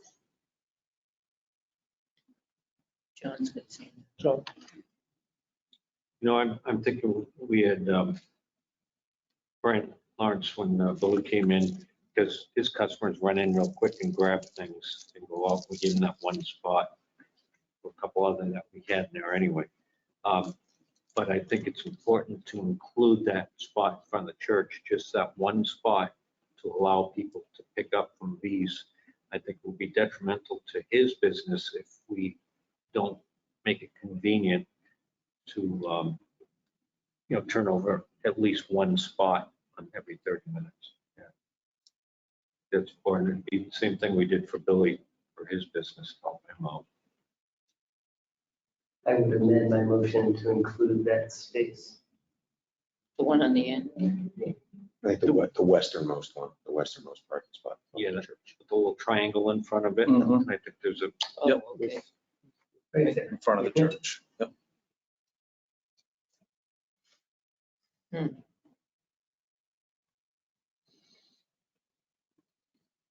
any other discussion? I'll second his amendment. Oh yeah, I forgot the second amendment, sorry. Any other discussion on are we voting on the amendment or The amendment. I would like to bring up the idea in front of in terms of the parking lot next to T-Hop, and that space that can be a bit of a hassle if you're trying to pull out. And I'm wondering if we could designate that one as a 30-minute too, because I'll be honest, there are times I've gone into T-Hop and I've driven around for 10 minutes to try and get a spot just to go in, grab pizza and come out. So that easternmost spot where the shrubbery is, where the trees are right there. There's a car in this picture. Oh, at the very end. Yeah, I'm wondering if we could designate that as 30 minutes too, because then we've got a little bit clearer view of people who are pulling out of that lot, if there's a little bit more movement. And it allows the people who are picking up and going too. So is that pickup, is that what for people who just want to run in and pick up? I mean, I was thinking about being able to encourage that. So, what they're doing in the parking lots now, is you see them in grocery stores, it's designating pickup only. Yeah. So maybe it's a sign that says this is pickup only parking space. So they're turning over. in York Beach, I don't know if anyone's been there this summer and last summer, because right in front of the restaurants, they usually have one space, pickup only. They have it here too. Yeah, they've got it in some places. Applebee's and. No, but this is 99, they have on, it pickup on, only. this is on public roads, Public, let's say you- on public roads in front of the, because there's no parking unless you go at a lot, but yes, ma'am. So just so we can stay on track, we've got motion, an amendment. Do you want to vote on the amendment, then vote on the motion, then come back and revisit what Scott's Yeah. talking about? So we I think so. can, Yeah, let's get some momentum, Yeah. get something done, and then come back and look at it. Sure. Could I say one more thing also? I just want to ask Kevin, since you'll be the one putting the signs, that spot that's in front of T-Hop, you know what we're talking about? right for the sidewalk. And then also the one in front of the church, is that going to be a problem with signage? And then also for the winter with plowing? I don't know where the poles are. I can't quite see if there's a pole, because I know that in front of Brian Lawrence, we're able to keep that 30-minute sign there. It's not in the way, it's on a pole. So that's what's nice about it. There's a pole right at the, where that little triangle is in front of the church. Yep. There's a pole there. Perfect. So then you put one there, and then the one that Mr. Ruggles was talking about in front of Tilton House, There's a pole, but it's distant. it's distant. So we just have to figure out that. I just want to make sure these places Right that we're, now, we're not talking about that. We're not talking about the That's T. not the amendment. okay. I just want to make sure before, Right. 'cause we gotta Well, put- in a minute, we'll talk about that. Call the question. I'm on you. All right, So you're voting on the amendment. voting. Yes. All those in favor of the amendment signify by saying aye. Aye. Aye. Opposed? The amendment passes. Back to the original. Now we're back to the amended motion. Any further discussion on that? All those in favor of the amended motion signify by saying aye. Aye. Aye. Opposed? Motion passes. Do we have anything else outstanding on this issue at the present time that we have to vote on? I don't think so. Can we research Scott's idea on the T-Hop and look at it and bring it back to us? T-Hop, and I'll do Tryon also, right? Yes. Okay. Yep. So those are the couple outstanding ones. Okay. Good job. Gene? Thank you. Gene? Oh, Scott? I was gonna say, I think Eric's idea in terms of, painting, even just a 30 in one of those things, spaces, that's gonna be a clear, people are gonna pull in and see that, whereas the sign, we're a quick hit society these days. So I think, if that's possible, that we can do that, I think that'll make a little bit more impact with people, and they'll remember that they're pulling into that as well. The other one the other piece that I was gonna say is, I think in a couple of meetings, we talked about the Tilton alert thing, and I think the more that we can sort of saturate, even if it's the PD page, letting people know, the Facebook page, letting people know that that is out there. I think there's some folks, whether they're new to town or just didn't even know that the Tilton alert was there, just being able to let them know that that's there and it's able to be used by them. I think being saturating a little bit more social media with that we can get some more people to latch onto that and put that in there so that they get it on their phone. Thank you. One thing that Mr. Ruggles had brought up that we kind of, everything went away. Do you want me to look into that last spot that's in front of the nickels and dimes, the one that jars out, the compact, to see what Kevin and I can kind of look at, see if we can work on that last spot? Yes, Because sure. it does, it is a pain. And also you have the crosswalk right there that has a crosswalk sign in the middle. So you are pinched. And you're looking over here, you're looking there, and now there's someone walking in front of you. So Anything we'll but look at take that. it away. Be another stencil that. Oh, just give them permission to be creative. Watch. Yeah. Oh, yeah. Kevin at best. So get it done. Oh, yeah. That's noticeable. All right. All right. Jeannie, Thank you. Thank you. Thanks. Thank you. Jeannie? I just wanted to mention about signage. It is something that we've been working on for a while. I did get quotes for signage, for 10 parking signs throughout Tilton that would push people to the municipal parking. I did want to mention that it looks like signage and lighting, which is something that the lieutenant mentioned, both, I think, in the parking lots, to make the parking lots, because that's one of the things we've heard from the business owners is that they don't feel safe in the parking lots because there's no lighting. And it appears that this ARPA funding that we're researching, that funding can be used for these items. So it's something that we're looking at for the town. Thank you. Wonderful. Thank you very much. Thank you. Thank Yeah, you. thank you, Lieutenant. Thank you. You know, I've been working on this project for almost 2 years. So Parking. And actually got something done tonight. Never would be seen. So glad I know went who our to lie. parking enforcement officer can do. Yeah. Parking, great. All right. Thank you, Lieutenant. All right. Moving right along. 6:15, Selectmen's reports. Yeah, we're a little behind. Selectmen's reports. First up is Pat Constantino. Okay. Now, don't hurt the messenger here. I do have a long list, so bear with me here. But first on the list, gosh, I gotta tell you, and I hope you hear this, Gail, because you can't go on vacation much longer. But at least we gotta give her a raise, because I've been dealing with a hawkers and peddlers. And because Gail's been out on vacation, this came to me because she was out on vacation. Eric Prue called. There's a business that wants to go in this Friday to Tanger for the weekend up at Tanger. They've spent an enormous amount of money on this already with insurances and everything else.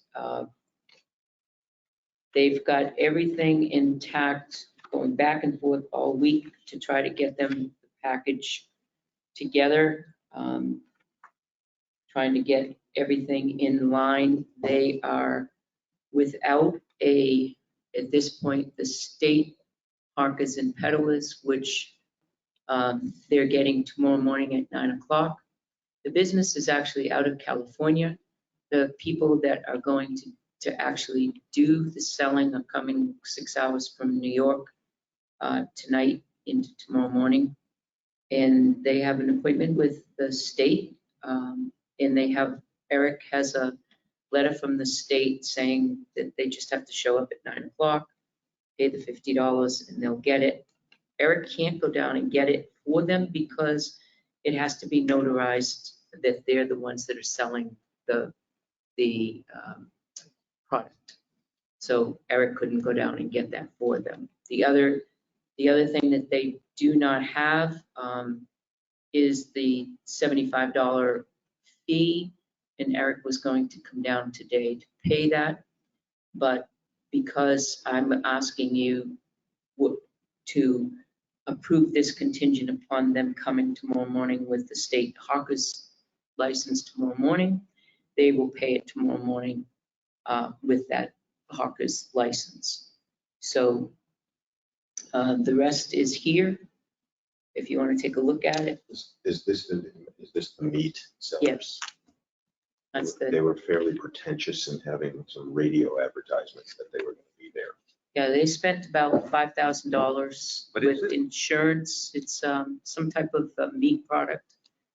They were in Concord like a month ago. Yeah. Down at Steeplegate. Steve, I don't know where they've been, but anyway, I've been working with back and forth with Eric on this, and because we don't take credit cards, our section doesn't take care of credit cards. Cindy's office does, but he was willing to pay on the phone with the credit card, but couldn't. So in order for him to work this weekend. So we've got everything on what we require for. What we It's all require. Filled out and on there. Everything's filled out, the $75. application's filled out, the $75 is coming tomorrow morning, and we can say contingent upon it coming in by 10 a.m. or 10:30. And then if it doesn't come by then, they don't open up. Simple as that. What we're requiring is the $75 fee, which they will write a check in the state hawkers and peddlers license. They're not required to have a food license because it's only a 4-day event.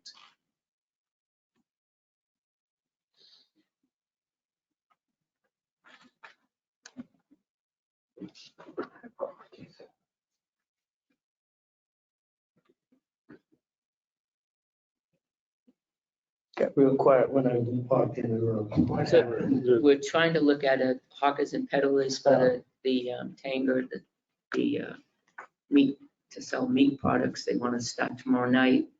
They're missing the state hawkers thing that they're picking up tomorrow morning at 9 a.m. State office. They've already spoken to a person. I can get the email, the lady's name. This is at the farmer's market? No, this is at Tanger Outlet. But they have It's a a business. farmer's market. For 4 days.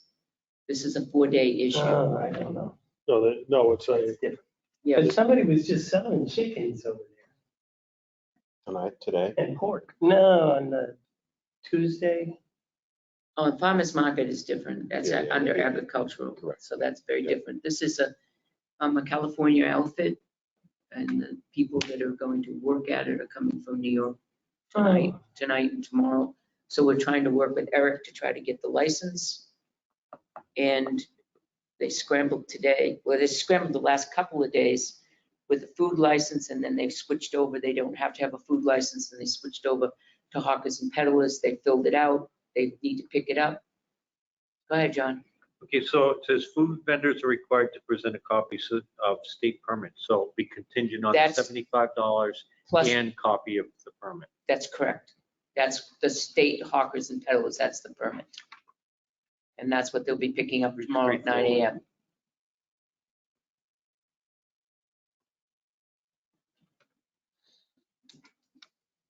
So how do we do this? We Well- will sign this and put contingent on, I would say that we would have Jeannie write on the bottom there, say contingent on receiving check for $75 and state hawkers and peddlers license by, I would say put a time frame on it. But are you gonna be here tomorrow? Yeah, we'll be. Oh, she will, okay. the other So- part that's not checked off is this a permitted use according to the Tilton zoning ordinance? Contact the Tilton Land Use Office. So that's not checked. That should be checked yes or no. It's not. It's not allowed? It is allowed, but it's Oh, okay. not under you- that because it's Tanger Outlet. It's permitted by Tanger Outlet. So it is allowed? Yeah. Okay, so they should check yes. Or NA. Or NA, right? Or something like that. I kind of. We know it wasn't just, I kind of talked him through it because I'm not a Gale. Yep. but yeah, just as And long then I as, came in the office and looked at the file. so and when they looked come at in, one. they can just check off this, yes, you got the permit. We'll sign it now. I'm okay with signing. And then you Yeah, add that me too. in. any other comments? I'm not gonna sign it. I don't like it. I just think they're late to the game. I think that you are potentially robbing local suppliers of meat of potential customers by just making them accessible in that parking lot. Any of the local suppliers of meat are welcome to the same consideration. I'm well aware. I'm just not gonna, they're late to the game. It seems like they're trying to pull the wool over the eyes of a country town. That's my feel. It's my gut feel, and that's how I'm gonna go with it. Well, I think if we're gonna talk about pulling the wool over our eyes, this one right down the street that's for 4 years in a row has not had hawkers and peddlers license and selling Okay. mums, and they go under the auspice of being veteran. And they've not been shut down, and supposedly they're working with Gale, but they have never been shut down, never been shut down. And now they're working in a different location right next to Tanger Outlet.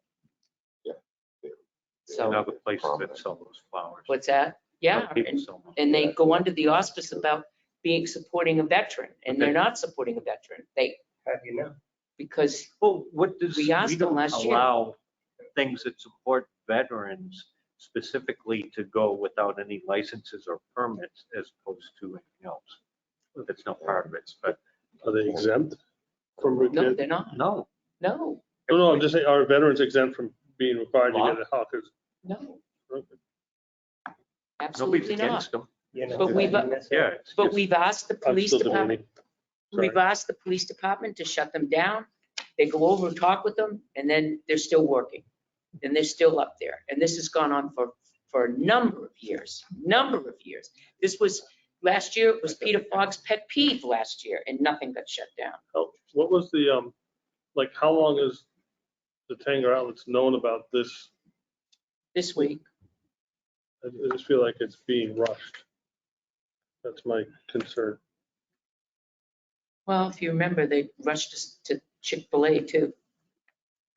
We got it done. I don't care if it's rushed or not. It's a business and It's a we're business. trying to be business I don't friendly, care so where they're from.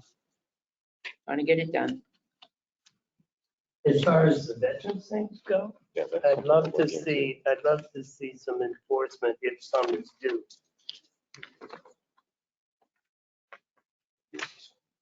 Yeah. Yeah, do we have to give the genie though, to sign? Address this. I Leave that. need to put a note there.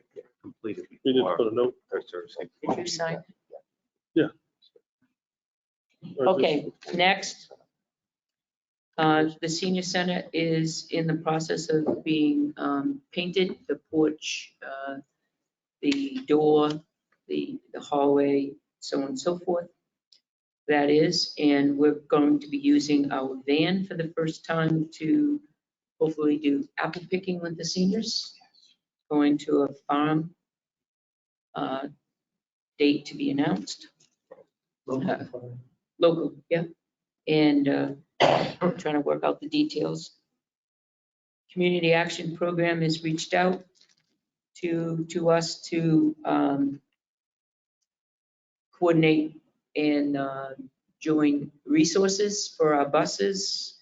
You know, we'll help them, they'll help us. We're talking about it. More to come on that. I got a call, I can't remember, Jeannie, you're gonna have to read this week or last week on the sidewalk. There was an elderly woman that stopped me and asked me if I was the lady selectman. I introduced myself and she was concerned. She had a cane and the one had a walker. And I thought it was water, but Kevin, after I spoke to Kevin, emailed Kevin, it actually is the electrical covers for on the sidewalk for access to the electrical outlets, the conduits. It's like a divot. It's 1.5 inches, maybe little 2 inches going in the sidewalk. And they were concerned that maybe during the fall, leaves and then snow, you wouldn't be able to see that divot. It's down, it's about that, maybe that much. So Kevin's gonna raise those. There's one there, and then there's one down by nickel and dime, down by that end down there. So he is gonna take care of that as usual. Good, thank you, Kevin. And then I neglected to tell you a couple of weeks ago, because we were really busy. The Vicky Virgin food drive has been canceled this year because of the COVID.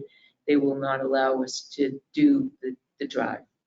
And Family Resource Center was going to take it over again this year, but we can't get the market basket to do the site because they're not doing any more soliciting that day. So that being said, I'm done. Oh, question. Question on this. So it says here that, will there be a temporary tender structure? If yes, a permit to operate is required. Contact the Tilton Northfield Fire Department. And they said yes, there is going to be a tent, but I don't see anything from I knew I was gonna screw up. the fire department. And I know that you talked to Eric, but it says also here that we needed a notarized authorization from the landowner must be attached to this application.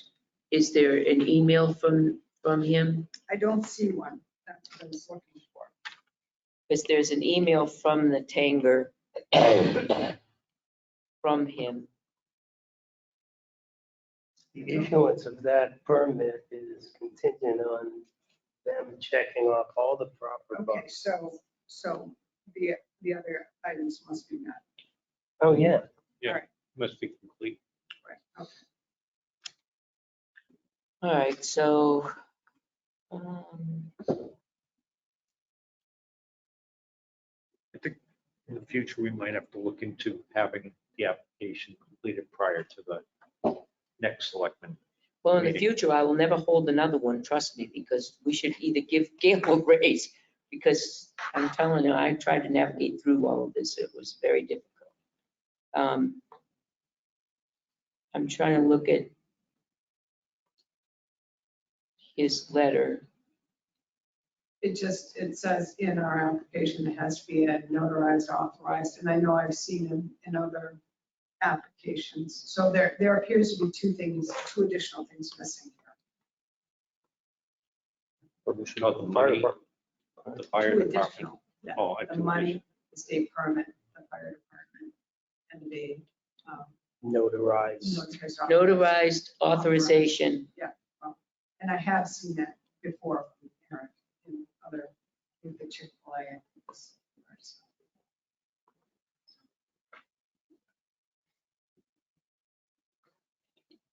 Keeps the level playing field. Because even the tent, they want to make sure that's not set up near the power lines. Well, it's the way, I think, big circus tent, all the people. Yeah. All right, Fire. all right. Is that all, Pat? Yep. All right, thank you very much. Next on the list, Scott Ruggles. Just one thing this week, and actually I probably should have approached it when Kevin was here. A question in terms of that we may have to ask the state as to when School Street will be painted. And specifically because now we have students crossing the street and there are no crosswalks marked on the street itself. We've got the school put the signs up, but the painting of School Street, yes. So apparently, I was contacted by Fred Heath, and we've been playing telephone tag and finally connected. I think yesterday we have a meeting scheduled for next week, Fred and I and Kevin, to discuss that crosswalk. Apparently a letter was sent to the town, which we never received. Then I got an email. I got a call first from Fred, and then I got an email from the state saying they had sent us a letter that we had never responded to. And I asked them who it had been sent to. They said it was to whom it may concern, and a copy went to the police chief. This was back in March. So it was the first time I ever heard about it. But basically the state's saying they don't issue permits to the school, they issue to the municipality. And it's municipalities' responsibility to paint the crosswalk. And I wasn't ready to bring it to the board until I had that conversation, that meeting with Kevin and Fred. But Kevin, obviously being Kevin, is more than willing to do whatever needs to be done. But I wanted to get everybody in the room and have the discussion and bring that to you. Okay. Absolutely. Why would we be doing that? Because the state said. Well, that's crap. That That is just crap. Yeah, that's what they Get say. their butts down here and make them do it. The way they did is they did it for us once when they first did the handicap stuff, and laid it out. And they did them once and put that special paint And that in doesn't fact, wear. yeah. And then they said, that's yours now, you own it. And in fact, they said that if there was one piece, I didn't bring the paperwork with me, there was one, they would be willing to do one part of it for us near some intersection, however, they're out of supplies. And so it would be quite a while before they would have any paint to do anything. I've actually heard there is a highway marking paint shortage. Yes, I know we're experiencing it in Meredith. Seriously. There's an everything paint shortage. There's an everything shortage. Fortunately, our crosswalks are a unique blue. Yes. Meredith is a rust color and you can't get that color, so. Really need to change. Don't So, suggest yeah. blue to them. I am so sick and tired of their And unfunded mandates. I'm done for the evening. You can paint that. Oh, that works. That's it. I'll You don't have to put it side stir the pot and be done. All right, thanks for poking that next. Just in time to- I was just thinking. I forgot one item. Oh, I'll come back to you in a minute. Mhm. All right. I'm fine with it. Scott Ruggles, you're all set? All set. All right, thank you. Mr. Joe Jessup. I have nothing specific to bring this week. And I see my time to Selectmen contribution. Selectman Constantino. I just said one more thing, that the alarm system at the senior center is not very well. And it's not recording any data to Mango at all, even the test calls. And this is not, it's been going on since August. So Mango called me today. I talked with Tim, and we're gonna have a service call from Mango. And he's going tomorrow morning early, and there may be, we may have to update it because this was way back, way back when the Historical Society was in that building that the alarm system was put in. So you were talking a good 15 years ago. Or that. More than that. I would say more than that. So it may need to be updated, and so maybe needing to tap into some of those ARPA funds. We'll want to Just tap into saying. those. All right, I'm done. All right, oh, that's me. I don't really have much today. So I will pass on to Mr. Scanlon. So, the guy's been doing a lot of work. Public Works, getting the roads ready for our upcoming season. One of the things that I've brought up a couple times, there's somebody who has volunteered all the labor for the balloon and insulation that our local contract, our supply house, Lowe's, and Home Depot offer free use of the blower if you purchase the insulation. The senior center has no insulation above a tin ceiling in a large room. It would very easily pay for itself with our approaching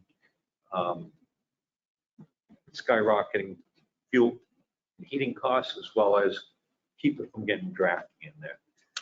And I kid you not, there is about this much insulation in some spots. In the main room. In the main room. The Mhm. back room is a little deeper, Pat. Yeah, about that. I crawled through It's it. new, yeah. But it's pretty bad. So I think maybe we can somehow see if we can come up with some of the insulation and blow it in and have volunteer that will actually go up there and do it. And other people downstairs filling the bins up. Yep. And That's doing it. me, I'm a bin filler, John. Yeah. It would be- If I'm available, I'll be there. We did a great job, Joe, with the floor. Oh, Now God, we're gonna do the ceiling. that was quite a deal. The next thing is I'm not sure who's responsible or what, but the entering downtown historic Tilton sign. Mhm. With lights out, I don't know who has the electric switch for that, or, whether it's, it has stopped operating. I don't know if it's tied in with what. The other part is, it would be nice to put some mums out there and all that stuff. I don't They know. sell them right up the street. Oh, I knew that. Oh, I knew it was. well, it might, what, a going out of business sale? Listen, that was supposed to be, and Jeannie went back and tried to figure out some type of an agreement and couldn't find one. It was supposed to be maintained by Coleslow, that corporation, Canova Development. Canova, right? And that was part of that whole planning board site plan thing back then. So if those lights are not working, Yeah. is it up to us? Well, I think it's a timer or something.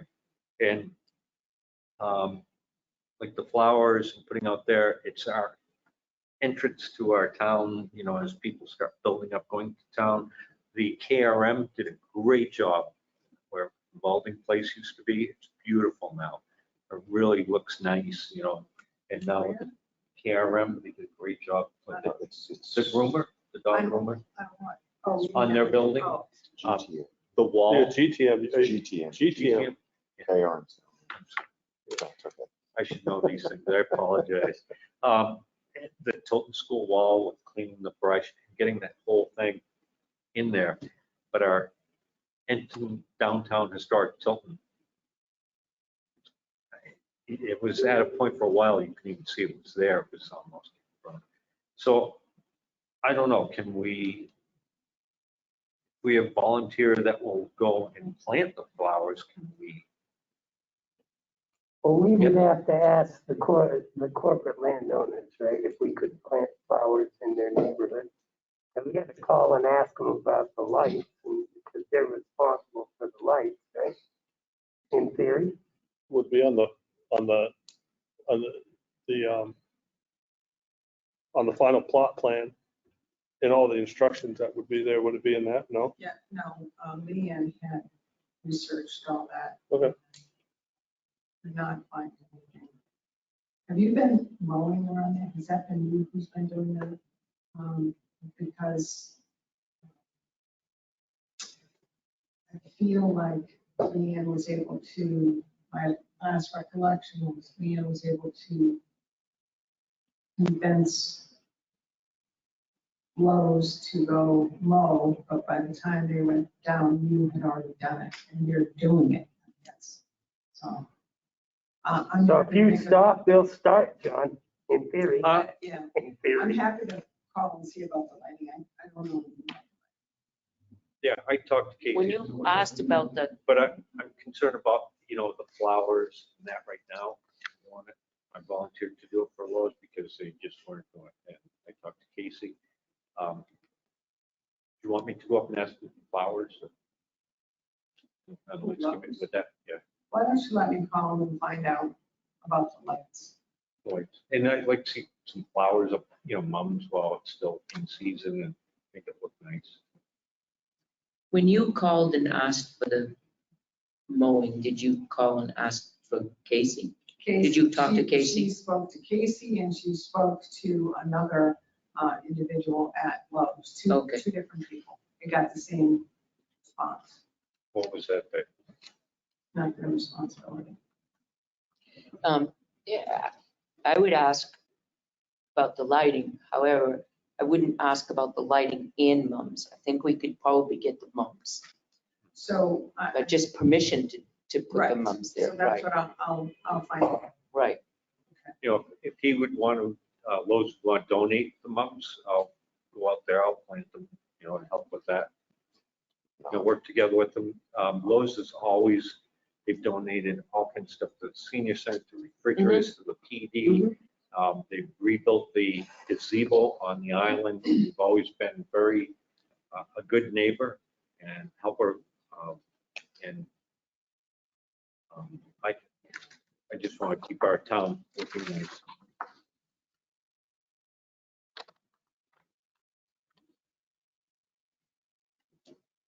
That it? That's it, flowers and insulation. All right. Two good subjects.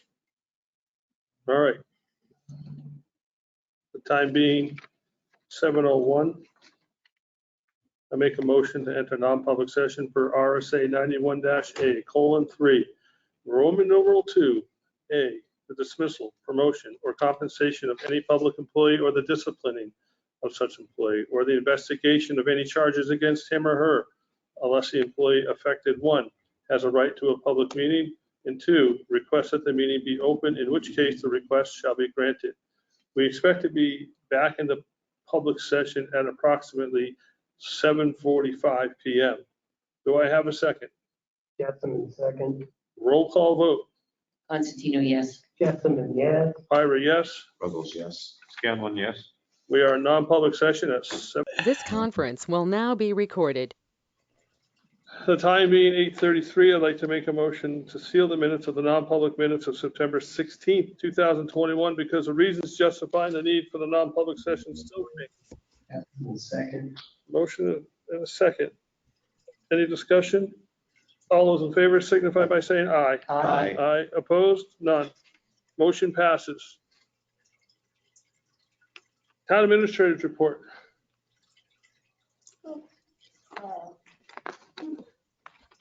So I've just, I think tact, if I miss my time, which I was supposed to be at 7:45, I don't have to give a report. Yes, We you can could. raise any, Hey, so any questions? We got some action items here. We can say no, no, no, So really? and hell no. Oh, So action item number 1, is that what you'd like me to do? In the past, we've actually purchased the code, correct? Right, but you weren't here last week, and the question that was asked was what was the value of that? Because, No, she doesn't want a code. right, She's going to Florida. Future geographic location will not right. bode well for that code. let's just do it. Easiest way to put it, I think. I'd say yes for the certificate. No. No, No. See, yes. So that failed then. 2 yeas, 4 nay. It was 3 nays, 2 yays. I'd be willing to buy her code. All right. All right, next item, are we done with that item? Yep. So COVID-19 masking, mask or not mask. Town hall was mixed feelings on it. Some said no, some said I'd go with whatever the group wants to go with.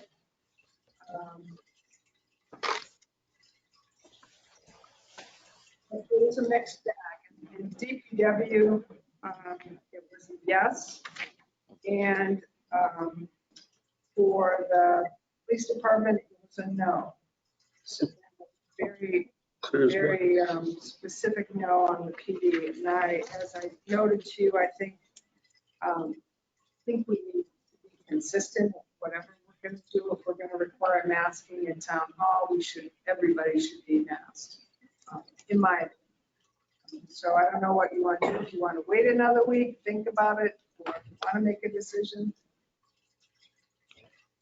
I think there are some people who, and I see it already, if they aren't comfortable, they're wearing a mask. my personal feeling is no. There are people that are vaccinated, don't feel like they need to. Like, I get that. Yeah, I'm a no. up to the employee's discretion, I would ask that if anybody feels that they do direct public interactions and have to meet with them and would like some type of screen, that we would provide that as well. We do that. Oh, Yep. we only do it one. There's another one we could do if a person wanted it. If there's anybody that requests that. So if there's somebody that's going to be meeting with somebody and they Mhm. want a screen and they Oh, yeah. first have a screen available, that they are available to employees or anything that they want Okay. as an individual. I'm a no. No. And that was a no with that. So Listen, no, no. And what's the next one? The next one is a yes. I'm a yeah. Thank you. I'm a yeah. Yes. Yes. Yes. Thank you. And Yes. hopefully we'll get. I couldn't win that some more one. bids. As soon as you said no, yes. Don't tread on that one. Surety release for signature for Highland Ridge cluster subdivision requires a motion. I gave you all a copy. There was a suggested motion at the bottom. Is this for the one up in, Up on School Street, School Street on the right. the one. oh, I'm all set with that. Yeah. Yes, I'll make a motion Motion to return, reduce. reduce the letter of credit number 2018-08 for Country Meadows Manufactured Home Community LLC, New Hampton, New Hampshire, in the amount of $31,422.60. Justin, second. Any other discussion? The however part, is that contingency on them getting their refund, or was that just other things that weren't covered under that certificate? There's still going to be a balance left. I understand this, it's not complete. $8,625 to cover any odds and ends. That's the however part. Okay, I'm good with it. Any other discussion? All those in favor, say aye. Aye. Aye. Opposed, nay? Motion passes unanimously. Where do we sign it? You decide. Okay. All right. Oh, because it says 4 signatures, surety release. Yeah, on your, Oh, I'm sorry, that was that Okay. was my mistake. okay, That's 2 tonight. that's 2. Hey, that's pretty well timed. Nice going. Love it. That was well timed. Mr. Pearson. Let's call unless you have. That any was funny. questions for me. Any other business to come before this board this evening? Joe must have something. Joe must have I something. have one thing, Mr. Chairman. That would be great. Motion to adjourn. All those in favor, say aye. Aye. Opposed, none. At 8:40 PM, we are adjourned.